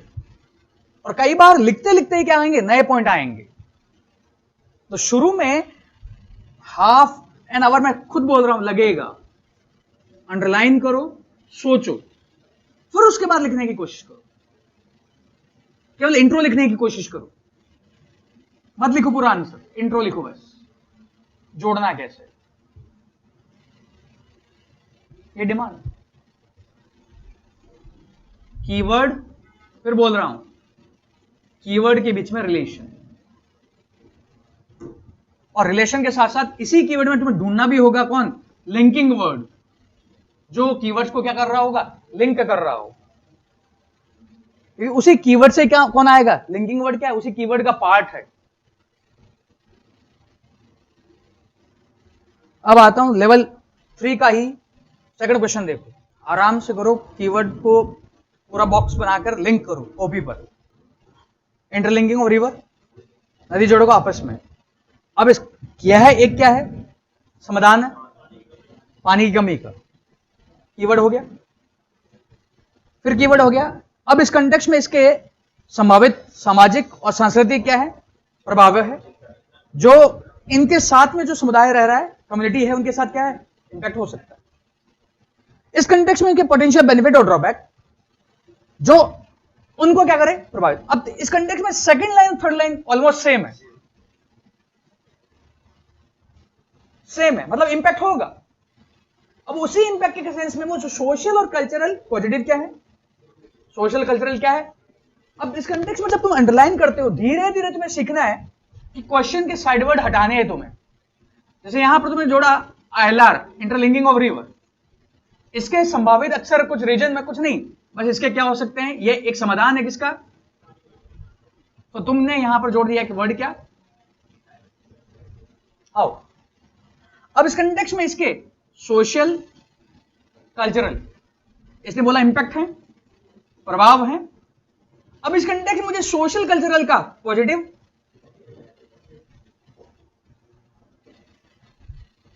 अब इसी कंटेक्स्ट में मुझे सॉल्यूशन भी देना है। किस चीज का सॉल्यूशन देना है, इन्हीं दोनों को क्या करना है, इन्हीं दो का ही है ना, इन दोनों को ही क्या करना है, तो इन दोनों को कम किसके रेफरेंस में करना है, तो कम करने के सॉल्यूशन तो बहुत हो सकते हैं ना। मिनिमाइज मतलब वही यहां का मतलब है न्यून करना। सोशल इंपैक्ट कम कैसे होंगे? सोशल कल्चर दोनों है ना। अब कई बार एग्जाम में तुम्हें ये याद रखना है कि मैं सोशल और कल्चरल का पॉइंट अलग नहीं लिख सकता, तो हेडिंग सोशल कल्चर एक साथ आएगी। और तुम्हें पता है कि तुम सोशल कल्चर अलग अलग लिख सकते हो, तो सोशल की अलग हेडिंग आएगी, कल्चर की अलग हेडिंग आएगी। ये सोशल इंपैक्ट को मिनिमाइज करना, तो जैसे EIA है वैसे SIA, सोशल इंपैक्ट असेसमेंट, सामाजिक प्रभाव आंकलन। शब्दों से खेलना है, वर्ड से खेलना है। पहले क्लैरिटी तो आए कि डिमांड क्या है, क्वेश्चन एग्जैक्टली पूछ क्या रहा है। ओ वो यहीं से, अब मैंने बहुत सारे वर्ड काट दिए हैं इसके, क्योंकि अल्टीमेटली ये कहां बनना चाहिए मेरे माइंड में। इसके बहुत सारे जो साइडलाइन वर्ड है मैंने हटा दिए हैं। कमी के रूप में प्रचारित किया जाता है, मैंने बस इतना लिखा, हाँ इसका क्या है, ये जो पानी की कमी मेरा क्या है, सॉल्यूशन। मैंने पूरा वर्ड लिखा, कमी के समाधान के रूप में प्रचारित, बस मैंने एक पिक्चर फॉर्म में माइंड में बना लिया है। फिर इसके किनारे रहने वाले, तो किनारे रहने वाले को हटा दिया मैंने, बस इतना कहा है कम्युनिटी पर क्या है, सोशल। और क्योंकि जो ही बोला तो मुझे पता है मेरे दिमाग में रहेगा, हाँ उसी के आसपास वालों के तो होगा। अब इसके आसपास वालों को होगा, ये भी सोच सकते हो, ये भी सोचते हो लॉन्ग टर्म अदर पर क्या होगा, अदर पर इंपैक्ट क्या होगा, और फिर इससे लाभ और कमी। एक और मैं आइडिया देता हूं इसके बारे में, पता क्या पता तुम कनेक्ट कर पाओगे नहीं कर पाओ। इंटरलिंकिंग है, सरफेस वाटर कहां जा रहा है, ओशन में जा रहा है, पानी में जा रहा है। अब जब ये हो जाएगा तो बहुत कम पानी कहां जाएगा। अब ये जो पानी है इसकी डेंसिटी ज्यादा है या कम है, जो स्वच्छ पानी है, फ्रेश वाटर है, कम होती है। तो कम है तो ये पानी ऊपर रहता है कि नीचे रहता है। डेंसिटी अगर कम है तो ऊपर रहेगा कि नीचे, ऊपर रहेगा, ऊपर रहेगा ना। जिसकी डेंसिटी ज्यादा होगी वो नीचे जाएगा। अब ये जब कम है, ठीक है, तो जब इसकी हीटिंग हो रही है तो इस कंटेक्स्ट में ये पानी बहुत ज्यादा हीट होता है, और SST जो है सी सरफेस टेम्परेचर, उसको ये 28 या उससे ऊपर बनाए रखता है। जब ये सी सरफेस टेम्परेचर ज्यादा है तो इवेपोरेशन ज्यादा होगा कि कम होगा, ज्यादा होगा। जब ज्यादा होगा तो इंडिया में मानसून क्या होगा, अच्छा होगा कि बुरा होगा, अच्छा होगा। अब ये पानी अगर नहीं जा रहा है तो ये SST क्या होगा, ड्रॉप होगा। जब ये ड्रॉप होगा तो इंडिया में मानसून कम होगा। तो इस कंटेक्स्ट में इंडिया में मानसून पर क्या होगा, तो मानसून पर जब असर पड़ेगा तो तुम्हारे पास सामने और पिटारा खुल चुका है, बहुत ज्यादा, बहुत बड़ा पिटारा खुल चुका है। फिर लिंक करो। तो ये एनवायरमेंट वाला जो पॉइंट है वहां लिख सकते। एनवायरमेंट वाला जो था ना पॉइंट की एनवायरमेंट इंप्लीकेशंस क्या होंगे, अभी हम एनवायरमेंट इंप्लीकेशन कहां सोच रहे थे, बस आसपास। ये लॉन्ग टर्म का इंप्लीकेशन है कि अगर ये जोड़ेंगे तो समुद्र में पानी क्या जाएगा, कम जाएगा। जब कम जाएगा तो वहां का SST क्या होगा, सी सरफेस टेम्परेचर ड्रॉप होगा। जब वो ड्रॉप होगा तो इंडिया में मानसून, बारिश क्या होगी, कम होगी। जब बारिश कम होगी तो उसके लॉन्ग टर्म इंपैक्ट। ये भी मैं द वायर का आर्टिकल पढ़ रहा था, उसमें ये पॉइंट था। तो उस वायर के आर्टिकल से मैंने बस एक ही पॉइंट निकाला, ये जो हमारे काम का, बाकी तुम पढ़ चुके हो। क्योंकि इस तरह के पॉइंट तुम्हें पेपर 1 में बहुत काम आएंगे जब हम ज्योग्राफी करेंगे, जहां तुम्हें लॉन्ग टर्म इंप्लीकेशन देने पड़ेंगे। यही पॉइंट ज्योग्राफी आ जाएगा, मानसून। डिमांड क्लियर है। अब स्ट्रक्चर पे आता हूं, स्ट्रक्चर कैसे बनेंगे, इसी क्वेश्चन से शुरुआत करते हैं, क्योंकि ये तुम सब लोगों ने अच्छा किया है। स्ट्रक्चर का मतलब मेरा एक फ्लो क्या होगा आंसर में। याद रखना, कोई भी एक फिक्स स्ट्रक्चर नहीं है, बहुत सारे स्ट्रक्चर बन सकते हैं, और धीरे धीरे ग्रेजुअली तुम्हें एक अच्छे स्ट्रक्चर की तरफ बढ़ना है, धीरे धीरे बढ़ना है। वो स्ट्रक्चर मतलब तुम्हारे माइंड में पॉइंट बने, ये डिमांड बन गया है, पॉइंट्स आ चुके हैं। मैं पहला पॉइंट क्या लिखूंगा, वो मेरी हेडिंग क्या होगी, उसको देखते ही मैं 5-6 लाइन लिख दूं। सेकंड मेरी हेडिंग क्या होगी, उसको देखते ही मैं 5-6 लाइन लिख दूं। थर्ड मेरी हेडिंग क्या होगी, और फिर मैं कंक्लूड कैसे करूं। वो मीनिंग होता है स्ट्रक्चर का, क्योंकि वो हेडलाइन अगर क्लियर होगी, तुम किसी भी टॉपर की कॉपी देखो, सीधी सीधी वो हेडलाइन देता है, क्वेश्चन से पिकअप करता है, हेडलाइन देता है, और उसका क्वेश्चन क्या है, फ्लो में चलता रहता है। तो जो स्ट्रक्चर है तुम्हारे आंसर में, आंसर के फ्लो को मेंटेन करेगा,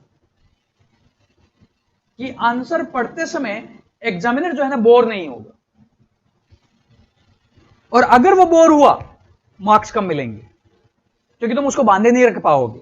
उसको बांधे रखना है, और बांधे रखना होगा जब उसको खुद का दिमाग ना चलाना पड़े, बस हेडिंग देखा मार्क्स दे दे।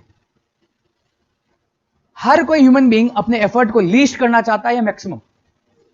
लीस्ट करना चाहता है। मैक्सिमम करते तुम यहां ना होते। तो वो भी अगर लिस्ट करना चाहता है तो उसको कॉपी चेकिंग में क्या होनी चाहिए, सहूलियत होनी चाहिए। यही यहां याद रखना है। तो अगर मैं इसका स्ट्रक्चर बनाऊं,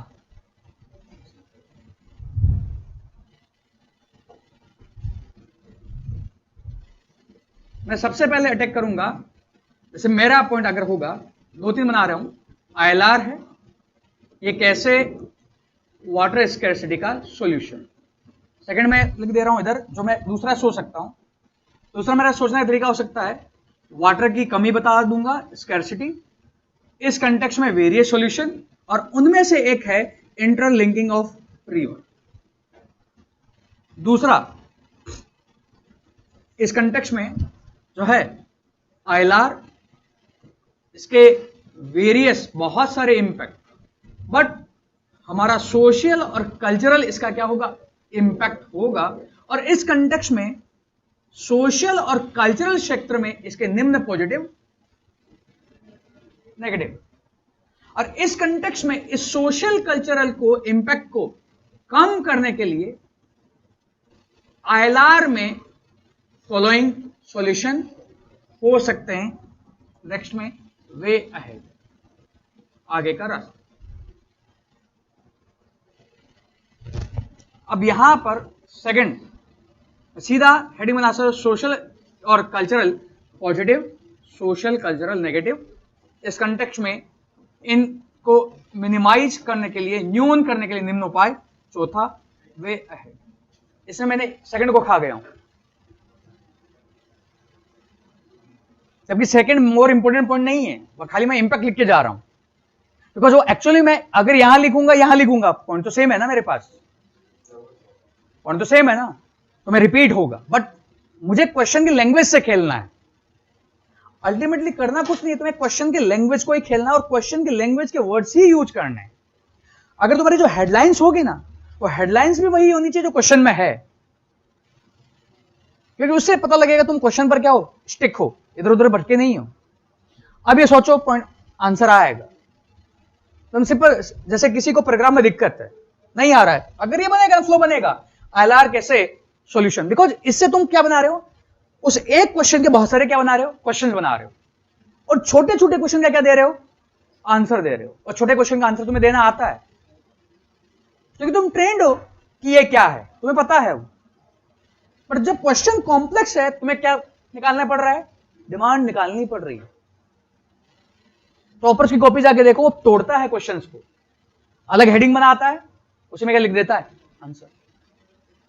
क्योंकि इससे पहले की एक्सरसाइज तुम कर चुके हो, कौन सी, कंटेंट की।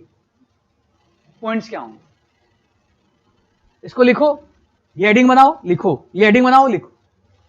याद रखना, जिसकी जो इनेट स्टाइल है उसको उसी को नर्चर करना है। पैराग्राफ वाले को भी मार्क्स मिलते हैं, पॉइंट्स वाले को भी मार्क्स मिलते हैं, बट पॉइंट्स वाले को पैराग्राफ भी सीखना है, पैराग्राफ वाले को पॉइंट भी सीखना है, ताकि 20 क्वेश्चन में डाइवर्सिटी बनी रहे, डाइवर्सिटी बनी रहे। अगर ये मिथ है, अगर ऐसा होता तो चरणजीत कौर रैंक 11 या 12 लास्ट ईयर, उसकी कॉपी देखना तुम, अभी उसकी कॉपी देखना, बहुत सिंपल लिखा है, पैराग्राफ फॉर्म में लिखा है, पर डिमांड पर है वो। उसके कॉपी में अदर टॉपर की तरह बहुत एनरिच कंटेंट नहीं है, बहुत ज्यादा एनरिच कंटेंट नहीं है, बट वो उसने क्वेश्चन की डिमांड पे लिखा है। Rank 11 last year. इस बार का रैंक 2 जो है उसको देखकर कई लोग डिमोटिवेट हो जाएंगे। बहुत ज्यादा ही कंटेंट है, बहुत एक्स्ट्रा ऑर्डिनरी कंटेंट है वो, और ऐसा भी नहीं एक्स्ट्रा ऑर्डिनरी है, हर पॉइंट में क्या डाल रहा है पॉइंट, जैसे अभी मैं कर रहा था। मार्क्स दोनों को मिलेंगे, पर सबसे पहला पार्ट है डिमांड पे रहो। ये पॉइंट एक्सरसाइज है डिमांड पे रहने की। ये तो सिंपल है, बट कई क्वेश्चन ऐसे आएंगे जहां 5-6 स्ट्रक्चर बन सकते हैं, जहां हो सकता है तुम नीचे से अटैक करने लगो, क्वेश्चन ऊपर से ना अटैक हो, क्वेश्चन नीचे से अटैक हो। नीचे से क्या है पता लगेगा। इंट्रो मैं बाद में सिखाऊंगा कि हाँ, इंट्रो के बारे में बस ये याद रखना, इंट्रो वैसा होना चाहिए, अगर तो कोई तुम्हारा क्वेश्चन ना पढ़े, इंट्रो पढ़कर समझ में आ जाना चाहिए क्वेश्चन क्या है। बट ऐसा तुम्हारे 20 क्वेश्चन में 5 या 6 क्वेश्चन में होगा, और तुम्हें वहां पर एवरेज लिखना है, अबव एवरेज 3 या 4 क्वेश्चन, बाकी सब क्वेश्चन तुम्हें एवरेज लिखना है। नहीं लिखा तो पेपर छूटेगा, पहले ही बाहर हो, पहले ही तुम बाहर हो। और जो तुम कई बार कॉपी देखते हो वो 5-5, 6-6 घंटे में लिखी होती है। जो तुम बहुत अच्छी कॉपी देखते हो वो 6-6 घंटे में लिखी हुई होती है, 3 घंटे में कोई लिख के बता दे। तो यूपीएससी मार्क्स देता है। क्लियर? ये मैंने बनाया। अब पिछले वाले क्वेश्चन का तुम स्ट्रक्चर बनाओ, इस क्वेश्चन का स्ट्रक्चर बनाओ। बहुत छोटा छोटा पॉइंट लिखना है, बड़ा नहीं, क्योंकि अल्टीमेटली माइंड में बनाना है। ये तो था डिमांड, इसी से स्ट्रक्चर बनेगा।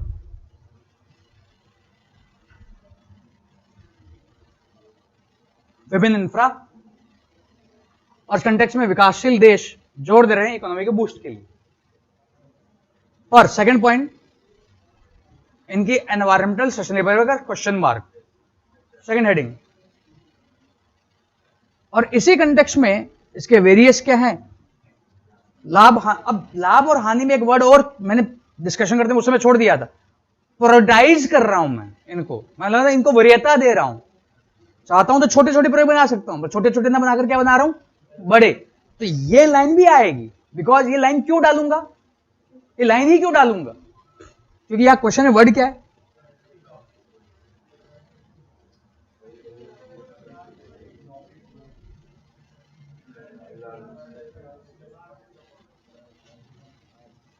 प्रायोरिटाइजिंग, बड़े प्रोजेक्ट को वरीयता दे रहा हूं। चाहता हूं तो छोटे छोटे सोलर बना सकता हूं, बना कर रहा हूं बड़ा सोलर प्रोजेक्ट, बड़े प्रोजेक्ट्स। तो ये वर्ड को अटैक मारना है, प्रायोरिटाइज। क्वेश्चन का कोई भी कीवर्ड नहीं छूटना चाहिए, क्योंकि ये होगा, इसी से तुम्हारे पास स्ट्रक्चर आएगा। इस कंटेक्स्ट में इसके क्या, इस कंटेक्स्ट में इसके क्या। अब हानि के बाद क्या, अब इस कंडीशन में मैं अगर स्ट्रक्चर बनाऊं, 2-3 स्ट्रक्चर देखना। पहला, विकासशील देश, डेवलपिंग कंट्रीज। इस कंटेक्स्ट में वेरियस बिग इंफ्रा प्रोजेक्ट्स जो बना रहे हैं इकोनॉमी को बूस्ट करने के लिए। बट इस कंटेक्स्ट में इनका एनवायरमेंटल क्या है, सस्टेनेबल पर क्वेश्चन मार्क है। बट इस कंटेक्स्ट में इनके वेरियस क्या है, प्रायोरिटाइज करने के लाभ हैं, वो लाभ क्या है, और वो हानि क्या है। और इस कंटेक्स्ट में इनको मोर सस्टेनेबल बनाने के लिए मेरी डिजाइन की अप्रोच क्या हो सकती है। Second, big project, infra projects, इसके नेम वेरियस जो है वर्ल्ड ओवर हम एनवायरमेंटल जो है नुकसान देख रहे हैं, बट फिर भी कंट्री जो है इकोनॉमी को बूस्ट करने के लिए इन पर ध्यान दे रहे, कुछ नहीं किया, इसको ऊपर ले आया, इसको नीचे ले आया, ध्यान दे रहे हैं, बिकॉज इसके वेरियस क्या है, लाभ। अब इसकी वेरियस हानि है, ठीक है। अब यहां पर मैं डिफर करूंगा, बट इनको प्रायोरिटाइज करना जरूरी है। तो इस कंटेक्स्ट में मैं क्या करूंगा, यहां पर हानि लिखूंगा और डिजाइन बताऊंगा। हानि लिखूंगा, डिजाइन बताऊंगा और लास्ट में कर दूंगा कंक्लूड। मेरे इस पॉइंट और इस पॉइंट में अंतर क्या है? मेरे इस स्ट्रक्चर 4 या 5 और 4-5 को मैं एक में अटैक कर रहा हूं। जहां मैं बता रहा हूं ये प्रोजेक्ट, इसकी हानि है, इसके साथ मेरा डिजाइन क्या होगा। एग्जाम में कौन सा सबसे ज्यादा मुश्किल है, ये वाला कि ये वाला? ये वाला। हर के लिए तुम्हें पता क्या होना चाहिए? सॉल्यूशन। हर के लिए सॉल्यूशन। ये भी एक स्ट्रक्चर हो सकता है। 20 क्वेश्चन में एक में एक स्टाइल अडॉप्ट करनी पड़ेगी जहां तुम्हें रट्टा मारा हुआ है, हाँ, बट तुम्हें वहां पता नहीं होगा। मैं कह रहा हूं 20 में से 80 क्वेश्चन में से एक में अपना होगी ये। 80 क्वेश्चन में एक में आएगा ये, जहां तुम्हें पता ही होगा ये है ये उपाय, ये है ये उपाय, ये है ये उपाय। नहीं आता तो सिंपल ऐसे जाओ। अब ये अगर है, पेन नहीं रुकेगा। और जरूरी नहीं तुम यहां जाना है, शुरू में इस लेवल पे जाओ, शुरू में इस लेवल पे जाओ, धीरे धीरे इधर आओगे। जहां मैं सिंपल पहले बोलूंगा, विकासशील देश बड़े इंफ्रा को बूस्ट कर रहे हैं, इकोनॉमी को बूस्ट करने के लिए। कैसे, क्या? बट इस कंटेक्स्ट में इनके वेरियस लाभ और हानि। तो मैंने क्या किया, ये खा गया। अब मैं इसको क्या करूंगा, इस हानि में एक अलग से हेडिंग दे दूंगा। तीसरा मेरा स्ट्रक्चर हो सकता है, मैंने कहा डेवलपिंग कंट्री है, विकासशील देश, वो बड़े इंफ्रा को क्या कर रहे हैं, बूस्ट, मतलब इकोनॉमी को बूस्ट करने के लिए ध्यान दे रहे हैं। इस कंटेक्स्ट में इसके क्या है, बेनिफिट है, क्या क्या है। इस कंटेक्स्ट में इनकी हानि है, बट हानि में मैं सबको हाईलाइट करते हुए एक बड़ी हेडिंग दे दूंगा, इसकी एनवायरमेंटल क्या है, हानि, जहां पर मैं 5-6 पॉइंट लिख सकता हूं। लास्ट में कह सकता हूं, और ये एनवायरमेंटल हानि ये लास्ट में कह सकता हूं, इस कंटेक्स्ट में इनको सतत बनाने के लिए फॉलोइंग डिजाइन में क्या हो सकते हैं, चेंजेस। लास्ट में क्या हो सकता है मेरा, ये भी हो सकता है। कोई फिक्स फॉर्मेट नहीं है स्ट्रक्चर का। धीरे धीरे तुम्हें अच्छे की तरफ, और तुम्हें वो रिकॉग्नाइज करना होगा, और धीरे धीरे वो रिकॉग्नाइज होगा कि किधर जाना है। सबसे पहले उस पर ध्यान देना है जो तुम कर सकते हो, उसके बाद आएगा वो, फिर इनोवेशन आएगा। अब मैं अगर सीधा सिंपल अपने आप से क्वेश्चन करूं, विकासशील देश बड़े इंफ्रा पर ध्यान क्यों, आंसर दे सकता हूं ना 2 लाइन में। फिर इस कंटेक्स्ट में इन प्रोजेक्ट की एनवायरमेंटल सस्टेनेबिलिटी पर क्वेश्चन मार्क है, कैसे, एग्जांपल दे सकता हूं। इस कंटेक्स्ट में बड़े इंफ्रा को प्रायोरिटाइज करने के निम्नलिखित क्या है, लाभ हैं, लाभ है। तो मेरे पास बहुत सारे एग्जांपल है। स्मार्ट सिटी है, उसका कैसे लाभ है, बड़ा इंफ्रा प्रोजेक्ट है ना स्मार्ट सिटी भी। फिर मेरा 4 धाम है या हाईवेज है, लाभ क्या है। इंटरलिंकिंग ऑफ रिवर है, उसके लाभ क्या है। मेरे ट्रांसमिशन लाइन्स हैं, उसके भी क्या है, लाभ और हानि। लाभ क्या है, फिर इस कंटेक्स्ट में हानि क्या है। कोई भी इंफ्रा लेके, या ऐसा भी चल सकता है, एक इंफ्रा लिया, इसका लाभ हानि। दूसरा स्टाइल क्या हो सकता है, मेन बॉडी में इंट्रो वगैरह आ गया, तुमने कहा इसके लाभ हैं, कोई भी एक इंफ्रा लिया, लाभ बताया, उसके तुरंत क्या बता दिया, हानि, और तुरंत बता दिया डिजाइन। ये और कॉम्प्लेक्स है, ये और कॉम्प्लेक्स है। या हो सकता है तुमने इस तरह का 3 पॉइंट में किया, फिर तुम्हें और लाभ पता है, तो इसके अलावा निम्नलिखित क्या है, लाभ है, इसके अलावा निम्नलिखित क्या है, हानि है। जैसे कोई भी स्टाइल अपना सकते हो, चाहे तो एक पॉइंट में लिख सकते हो, बिकॉज एग्जामिनर को पता होगा तुम्हारे पास टाइम नहीं है, तुम ये फ्लेवर दे सकते हो उसको, लाभ, हानि और डिजाइन क्या हो सकता है, ये भी एक स्टाइल आ जाएगी। ये हम अडॉप्ट नहीं करते हैं एग्जाम में, हमारा एक सिंपल पैटर्न चलता है, लाभ, हानि, फिर हम, क्योंकि हम ब्रेक में करते हैं। ये भी स्टाइल आ सकती है, ये धीरे धीरे आएगी। बहुत सारी स्टाइल्स हैं, ये करत करत अभ्यास तो है, बट डेलिब्रेट प्रैक्टिस होनी चाहिए। प्रैक्टिस नहीं होनी चाहिए, डेलिब्रेट प्रैक्टिस होनी चाहिए। प्रैक्टिस तो गधा भी करता है।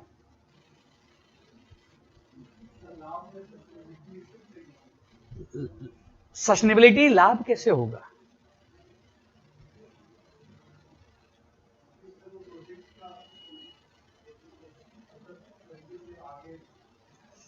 प्रोजेक्ट जो है कंटिन्यूअस इकोनॉमी को बूस्ट करने के लिए मीन्स होगा।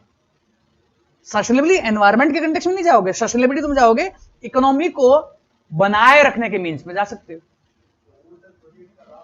हाँ, इकोनॉमी को बूस्ट करने के लिए, इकोनॉमी को कंटिन्यूअस आगे ले जाने के लिए क्या एक लाभ है वो। हाँ, क्यों नहीं डाल सकते? पर सस्टेनेबिलिटी एनवायरमेंट एंगल में नहीं, एनवायरमेंट एंगल में नहीं आएगी वो। जो सस्टेनेबिलिटी तुम्हारा एस्पेक्ट है, इस प्रोजेक्ट से इकोनॉमी को कंटिन्यूअस बूस्ट मिलेगा, ये होगा पॉइंट। पर तुम ये कहो कि इससे जो है सस्टेनेबिलिटी आएगी, वो नहीं होगा लाभ। क्योंकि मेरा इस सस्टेनेबिलिटी का मतलब क्या है? एनवायरमेंट। मेरे उस सस्टेनेबिलिटी का मतलब क्या है? इकोनॉमी। वर्ड क्या यूज करते हो बहुत मैटर करेगा। प्रोजेक्ट कौन सा लेके आते हैं वो भी मैटर करेगा। चाहे तो सीपैक भी डाल सकते हो। चाइना क्यों बूस्ट कर रहा है? फिर लाना चाहते हो प्रीलिम्स में मिडिल ईस्ट कॉरिडोर, लाना चाहते हो तो ईस्ट वेस्ट कॉरिडोर, जो लाना चाहते हो लाओ। बड़े प्रोजेक्ट्स, मिडिल ईस्ट कॉरिडोर पढ़ाइए, क्या ये पार्ट है कि नहीं? इसका पार्ट है। आपका पोर्ट डेवलपमेंट सागरमाला ला सकते हो। आपके पोर्ट्स को कनेक्ट करने के लिए जो भी है सब ला सकते हो।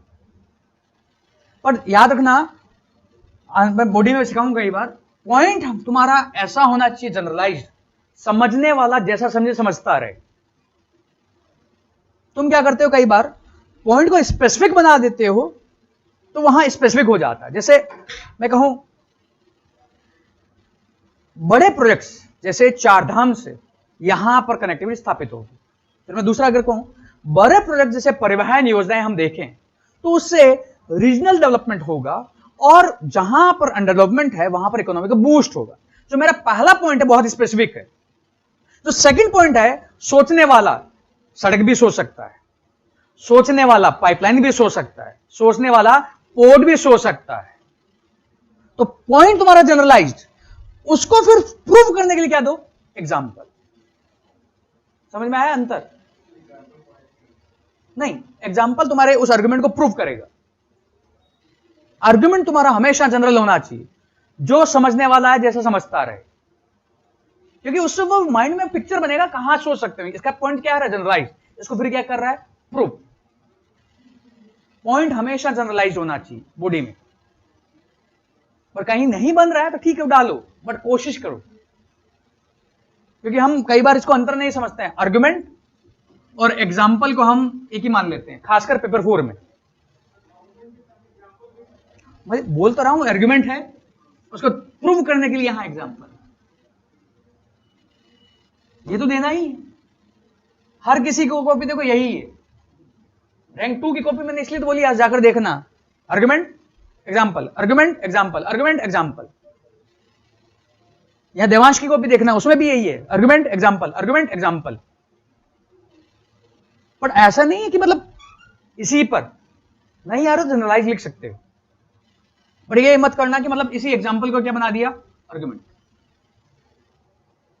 तो मेरे स्ट्रक्चर का मतलब समझे? स्ट्रक्चर मतलब एक के बाद एक क्या होगा, फ्लो कैसे चलेगा। क्योंकि वो जब आ जाएगा ना पेन नहीं रुकेगा।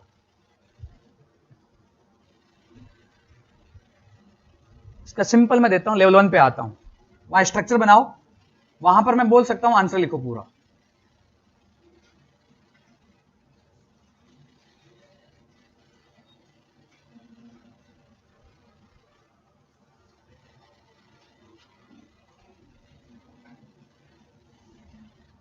ये क्वेश्चन है, इसका स्ट्रक्चर बनाओ। पहला वाला क्वेश्चन नोट्स का स्ट्रक्चर बनाओ।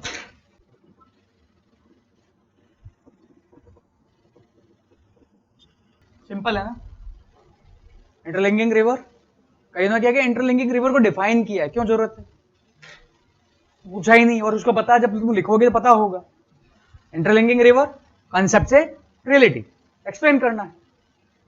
फिर सिंपल हेडिंग, आईएलआर के क्या बेनिफिट, सिंपल हेडिंग इसके एनवायरमेंटल इंपैक्ट, सिंपल क्या डिजाइन। कंसेप्ट रिलेटिव में तो ILR 1919 में प्रपोज्ड, बट 100 ईयर्स के बाद केन बेतवा के द्वारा क्या बन रही है, रिलेटिव, हो गया, खत्म। अब इस कंटेक्स्ट में इसके क्या है लाभ। तुम्हारा पास 7 मिनट का टाइम है, पूरा आंसर लिखो। ये बताओ पेन आगे चल रहा था या पेन रुक रहा था? रुक रहा था अभी भी।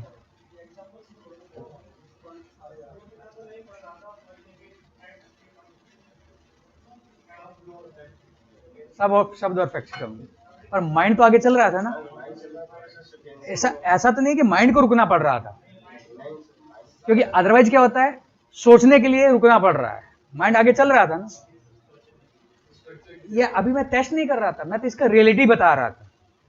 तुम इसको टेस्ट करके क्या करो कि हाँ इससे होगा आगे, मतलब ये रास्ता है जिससे क्या होगा, इंप्रूव होगा। मैं टेस्ट नहीं कर रहा था अभी, क्योंकि वो अगर बेनिफिट लगेगा तभी तो पता लगेगा हाँ इससे इंप्रूव होगा। बहुत शॉर्ट में लिखना है। कभी निशांत की कॉपी देखिए, निशांत की राइटिंग बहुत मजबूत थी, वो बहुत कम वर्ड में बहुत कुछ कहा जाता था, और राइटिंग में यही करना है। जब मैं बोल रहा हूं तो मैं पूरा एक्सप्लेन नहीं करूंगा कि ऑर्थर कॉटन के द्वारा ये लाया गया, उन्होंने ये बोला, KL राव ये लेके आए, ये लेके आए, मैं कुछ नहीं लिखूंगा, मैं सिंपल बोलूंगा। अगर मुझे जैसे मान लो फैक्ट नहीं पता है, मुझे खेलना है। जब मुझे खेलना है, मुझे कंसेप्ट का मतलब क्या है, कंसेप्ट कहां होता है, रियलिटी में होता है कि ऑन पेपर होता है, ऑन थ्योरी होता है। रियलिटी का मतलब क्या है, मान लो कई बार मेरे पास ऐसा क्वेश्चन आएगा जिसके बारे में मुझे फैक्ट ही नहीं पता है, अभी तो मैंने बताया हुआ नहीं पता है, तो मैं कैसे लिखूंगा। इंटरलिंकिंग ऑफ रिवर जो पहले थ्योरी में एग्जिस्ट करती थी, पेपरों पर ही थी, और संदर्भ में जब अभी केन बेतवा हुआ तो यह वास्तविकता धरातल पर आ गई है। मान लो केन बेतवा भी नहीं पता है। इंटरलिंकिंग ऑफ रिवर जो थ्योरी में एग्जिस्ट करता था, पेपर्स पर था, रिसर्च पेपर्स में था, परंतु तो वर्तमान में यह प्रोजेक्ट वास्तविकता जो है बन रहा है। लैंग्वेज तो कम से कम कौन सी यूज की, जो क्वेश्चन की। अब वो फैक्ट का मसला तब, क्योंकि वहां जब 20 क्वेश्चन आएंगे, जब मैं एक्सपेक्ट नहीं कर रहा हूं कि तुम्हारे पास फैक्ट्स होगा तो ठीक है डाल दो, और नहीं है तो क्या खेलो, जनरल खेलो। वो जनरल यहां से आएगा। यहां पर वर्ड कौन से यूज कर रहे हैं, क्वेश्चन में ही है। तुम लोग कई बार क्या यूज कर रहे थे, रिलेटेड तो पता है, तुम कह रहे हो बहुत ज्यादा प्रासंगिक है, बहुत ज्यादा रिलेवेंट है। उससे मुझे क्या मतलब, क्वेश्चन ने तो पूछा ही नहीं रिलेवेंट है, क्वेश्चन ने तो क्या पूछ रहा, रिलेटिव बन रही है। क्वेश्चन के वर्ड से खेलो। जिस दिन क्वेश्चन के वर्ड से खेलना सीख जाओगे तो लगेगा आंसर इन्हीं क्वेश्चंस में ही है। मुझे याद है 2014-15 में जब मैं पढ़ाता था, तो ये जब यूपीएससी क्वेश्चन आते थे तो क्लास से एक क्वेश्चन आया कि सर यूपीएससी क्वेश्चन में तो क्वेश्चन है ही नहीं, आंसर क्या दें। क्योंकि 10th तक क्या पढ़ा था, क्वेश्चन मार्क होता था, क्यों, कैसे, और यूपीएससी में क्या है, सिंपल प्लेन लैंग्वेज है। उस प्लेन लैंग्वेज से तुम्हें क्या निकालना है, क्वेश्चन निकालना है। और फिर सिंपल हेडिंग, रिवर लिंकिंग के लाभ, सिंपल हेडिंग, वो लाभ दिखना चाहिए उसको। Yes, advantage of river linking, simple advantage. जब एडवांटेज तुम जा रहे हो तो यहां पर तुम कई लोग क्या कर रहे हो, पहले सोशल ये बना दे रहे हो, फिर लिख रहे हो सोशल, ये स्पेस खा गया वो। तुम ये सोचो अभी तो तुम इस लेवल पर हो, जब तुम एग्जाम देने जाओगे मेंस में, तुम्हारे पास ऑलरेडी कंटेंट होगा, ये तुम्हारा स्पेस खा गया 30 वर्ड्स का। तो सिंपल अगर लिखना है, अब इसमें भी तुम्हें प्रायोरिटी तय करनी है। तुम लिखा सोशल, बट ये क्वेश्चन जब आएगा ज्योग्राफी में आएगा कि सोसाइटी में आएगा, ज्योग्राफी में, तो इमीडिएट तुम्हें पहले ज्योग्राफिकल या इकोनॉमिक एंगल जो इमीडिएट है वो लिखने होंगे। तो जब आंसर लिखोगे तो यहां पर तुम्हें तय करनी होगी पॉइंट्स की प्रायोरिटी। उस पॉइंट्स में भी जो तुम्हारा बेस्ट पॉइंट है वो सबसे पहले आना चाहिए। तुम्हारा सेकंड या थर्ड जो मोस्ट प्रायोरिटी पॉइंट है वो सबसे लास्ट में आना चाहिए। क्यों, मार्क्स की शुरुआत होगी यहां से, जब उसका माइंड मैप कब बनेगा, जब मार्क्स दिए जाएंगे, कहां दिए जाएंगे, लास्ट में। तो सिंपल लाभ की हेडिंग, सिंपल एनवायरमेंटल, पर्यावरणीय क्या है, प्रभाव। अब यहां पर कई डाउट हो रहा था इंपैक्ट में लाभ या हानि लिखूं। अभी एनवायरमेंट अगर इससे लाभ पूछा है तो एक्चुअली वो ये वाला पार्ट किसके अंदर है, इसके अंदर ऑलरेडी है। और फिर क्या, वे ahead। अब कई लोग जो है लाभ में भी दूर के पॉइंट पहले लिख रहे थे, इमीडिएट पॉइंट पहले नहीं लिख रहे थे। जैसे अगर ये आएगा तो परिवहन ट्रांसपोर्टेशन होगा, उससे एनवायरमेंटल जो है आपका कार्बन एमिशन कम होगा। ये इमीडिएट इसका लाभ है, ये दूर का लाभ है, दूर का लाभ है। बिकॉज कैनाल बनेगी, कैनाल को एज ए साइडलाइन प्रोजेक्ट के तौर पर क्या यूज करोगे, ट्रांसपोर्टेशन। इमीडिएट लाभ तो क्या है, कृषि है। इमीडिएट लाभ क्या है, आपका पोर्टेबल वाटर, पेयजल है। इमीडिएट लाभ आपका इकोनॉमी है। इमीडिएट लाभ आपका एनर्जी है। इमीडिएट लाभ आपका रीजनल डेवलपमेंट, क्षेत्रीय विकास है। तो पहले वहां फोकस करना पड़ेगा, फिर आगे आओगे, वो पॉइंट्स की प्रायोरिटी होगी, वो पॉइंट्स की प्रायोरिटी होगी। फिर यह होगा और इसके तुरंत बाद यह आएगा। वे एड में क्या लिखोगे, ठीक है इसकी हानि है, बट इस कंटेक्स्ट में तुम्हें वर्ड्स से ही खेलना है।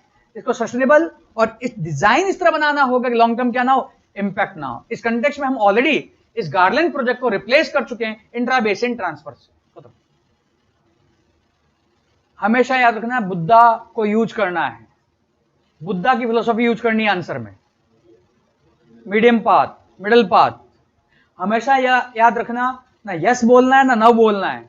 ब्यूरोक्रेट कभी यस नहीं बोलेगा, ब्यूरोक्रेट कभी ना नहीं बोलेगा। समझने वाले समझता रहे, समझने वाले समझता रहे। तो लैंग्वेज भी ऐसी होनी चाहिए ना वहां पर, क्योंकि वहां पर पर्सनैलिटी झलक जाएगी नहीं तो, और पर्सनैलिटी से मार्क्स आ जाएंगे। ना तुम्हें हां बोलना है ना तुम्हें ना बोलना है, समझने वाला समझता रहे। हाँ, जहां पर तुम टिल्टेड हो वो वेटेज ज्यादा लेगा, बट तुम्हें अदर साइड भी क्या करनी है, पिक्चर लेके आनी। स्ट्रक्चर बहुत इंपॉर्टेंट है फ्लो के लिए। अगर ये बनेगा, ठीक है तुम्हें 2 पॉइंट आए, ठीक है तुम्हें 3 पॉइंट है, पढ़ोगे नॉलेज बढ़ता जाएगा तो आते जाएगा, नॉलेज अगर बढ़ेगा तो आते जाएगा। Demand point structure, demand point structure. कल मैं स्ट्रक्चर पर लूंगा। अभी जाते समय एक काम करना, एक तो मैं सिलेबस दिलवा दे रहा हूं तुम लोगों को, सिलेबस के साथ साथ जो है एक एनसीईआरटी का पेज दिलवा दे रहा हूं, क्योंकि नेक्स्ट वीक से चालू होगा। कल भी हम क्लास है, क्योंकि मैं स्ट्रक्चर का और पॉइंट का जो है ना फॉर्मेट एक बार कंसोलिडेट करवा देता हूं, क्योंकि टॉपिक जब चलेगा तो तुम्हें टॉपिक की भी परेशानी होगी और आंसर राइटिंग की परेशानी होगी एक्चुअल में अगले हफ्ते से। तो उस कंटेक्स्ट में जो भी तुम्हारा बेस मटेरियल है, जो भी तुम्हारा नोट्स है, जो भी तुम्हारा लक्ष्मीकांत है, इनके अलावा भी तुम्हें एनसीईआरटी पढ़नी है। एनसीईआरटी से तुम्हारे पास लैंग्वेज आएगी, जो तुम अभी कई लोग बोल रहे थे लैंग्वेज नहीं है, लिख नहीं पा रहे हो, तो लैंग्वेज आएगी वहां से। तो उस कंटेक्स्ट में तुम्हें थीम वाइज को एनसीईआरटी पढ़नी है। 9th 10th 11th खत्म नहीं करनी, थीम वाइज से तुम्हें वहां पर बहुत कुछ पता लगेगा। और उसको करने के लिए तुम एनसीईआरटी पढ़ते कैसे स्कैन भी कर सकते, जहां आंसर राइटिंग से पर्सपेक्टिव तुम्हें हर लाइन में एनसीईआरटी का नया एंगल मिलेगा। तुम्हारा अभी प्रायोरिटी होमवर्क रहेगा, तुम्हें ये फेडरलिज्म करना है, जहां 9th 10th के 2 चैप्टर हैं, चैप्टर 1 चैप्टर 2, और 11th क्लास का चैप्टर नंबर 7 फेडरलिज्म। मैं उसको पढ़ा, although मैं हमेशा स्टार्ट करता हूं कॉन्स्टिट्यूशन में बाद में स्टार्ट करूंगा। इसको कॉन्स्टिट्यूशन का ही चैप्टर है फेडरलिज्म, जो हमारे सिलेबस में। तो फेडरलिज्म अगली वीक, बट कल क्लास है वो मैं कंसोलिडेट करवा देता हूं। डिमांड स्ट्रक्चर, क्योंकि अभी भी कई लोगों को दिक्कत है, कल मैं शुरुआत से वापस बता दूंगा डिमांड, फेडरलिज्म और ये कॉन्स्टिट्यूशन। बट ये भी तुम्हें पढ़ना है इस चैप्टर में, याद रखना 9th क्लास की एनसीईआरटी है, डेमोक्रेसी का चैप्टर नंबर 1 है। चैप्टर नंबर 1 का चैप्टर पेज नंबर 1 है।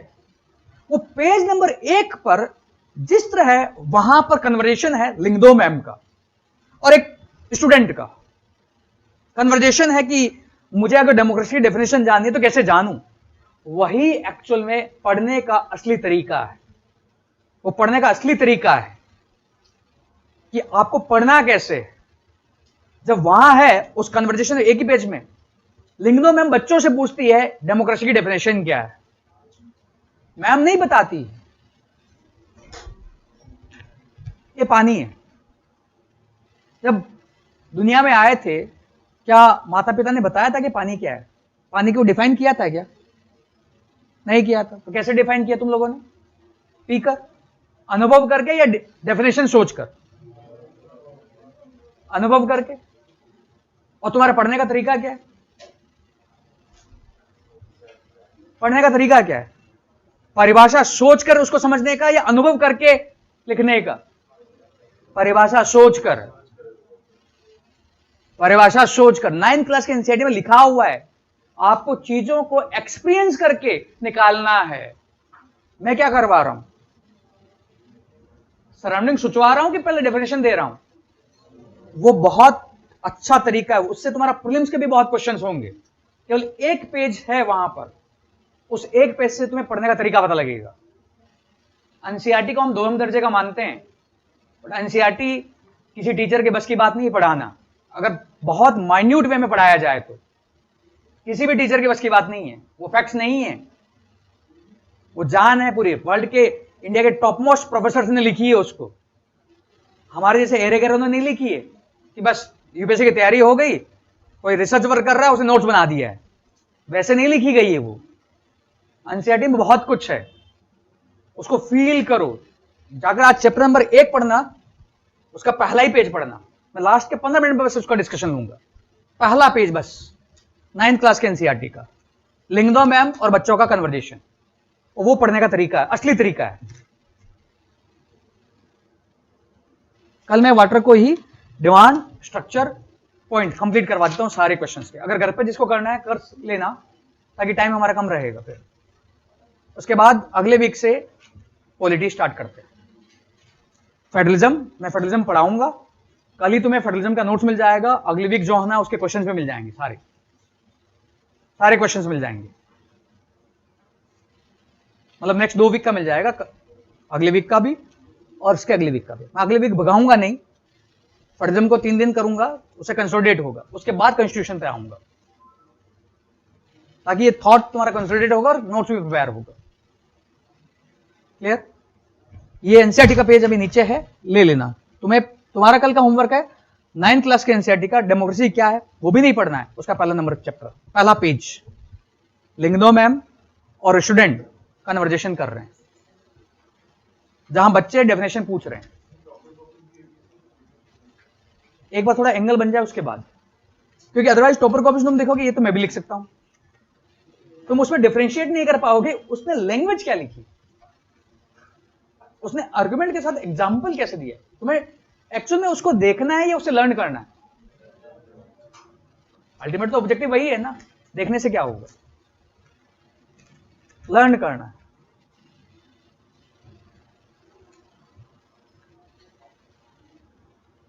अभी जनरलाइज्ड पॉइंट आ रहे हैं, पॉइंट्स भी जनरलाइज्ड हैं सबके, पॉइंट धीरे धीरे स्पेसिफिक आएंगे। और वो लैंग्वेज जो है ना वो रीडिंग से आएगी। मैं एनसीईआरटी इसलिए भी बोल रहा हूं, इसलिए नहीं बोल रहा हूं नॉलेज लेना है, रीडिंग लैंग्वेज आएगी। अब जिनके पास टाइम है अभी, ताकि वो लैंग्वेज अडॉप्ट करो। वो जो तुम बोलते हो ना अच्छे वर्ड्स, वो अच्छे वर्ड्स आएंगे वहां पर। कम वर्ड्स में लिखना कैसे है, कईयों को स्ट्रगल है वहां पर, वो वहां से आएगा। मतलब एक ही लाइन लिखूं, आंसर कैसे आ जाए? प्रक्रियात्मक जनतंत्र वर्ड पढ़ा है कहीं? प्रोसीजरल डेमोक्रेसी, सब्सटेंटिव डेमोक्रेसी, ये पोल साइंस में क्वेश्चन है, ऑप्शनल में, इस एनसीईआरटी में है। 10th क्लास के एनसीईआरटी में है ये वर्ड। और एनसीईआरटी को पढ़ना नहीं है, कार्टून देखो, कार्टून से समझ में आएगी, बहुत चीजें खुल जाएगी। क्लियर? नेक्स्ट वीक से, बट कल मैं इसको कर देता हूं। मैंने ज्योग्राफी स्टार्ट नहीं किया, जब ज्योग्राफी स्टार्ट होगा तब मैं वाटर भी पढ़ा दूंगा। और इंटरलिंकिंग रिवर तो इस जनरलाइज लिया था कि demand point structure, demand point structure, इसको कंसोलिडेट करूं। डिमांड को कैसे निकालना है? अभी भी कईयों को कीवर्ड आइडेंटिफाई नहीं हो रहा है, तो कीवर्ड को घर पर आराम से करो और रिलेशन बनाओ, फिर पूछना है तो पूछ सकते हैं। क्योंकि सबकी तुम्हारी लर्निंग कैपेसिटी अलग है। और एक बार वो आ गया फिर नहीं रुकेगा, वो थॉट फिर माइंड में बनेगा।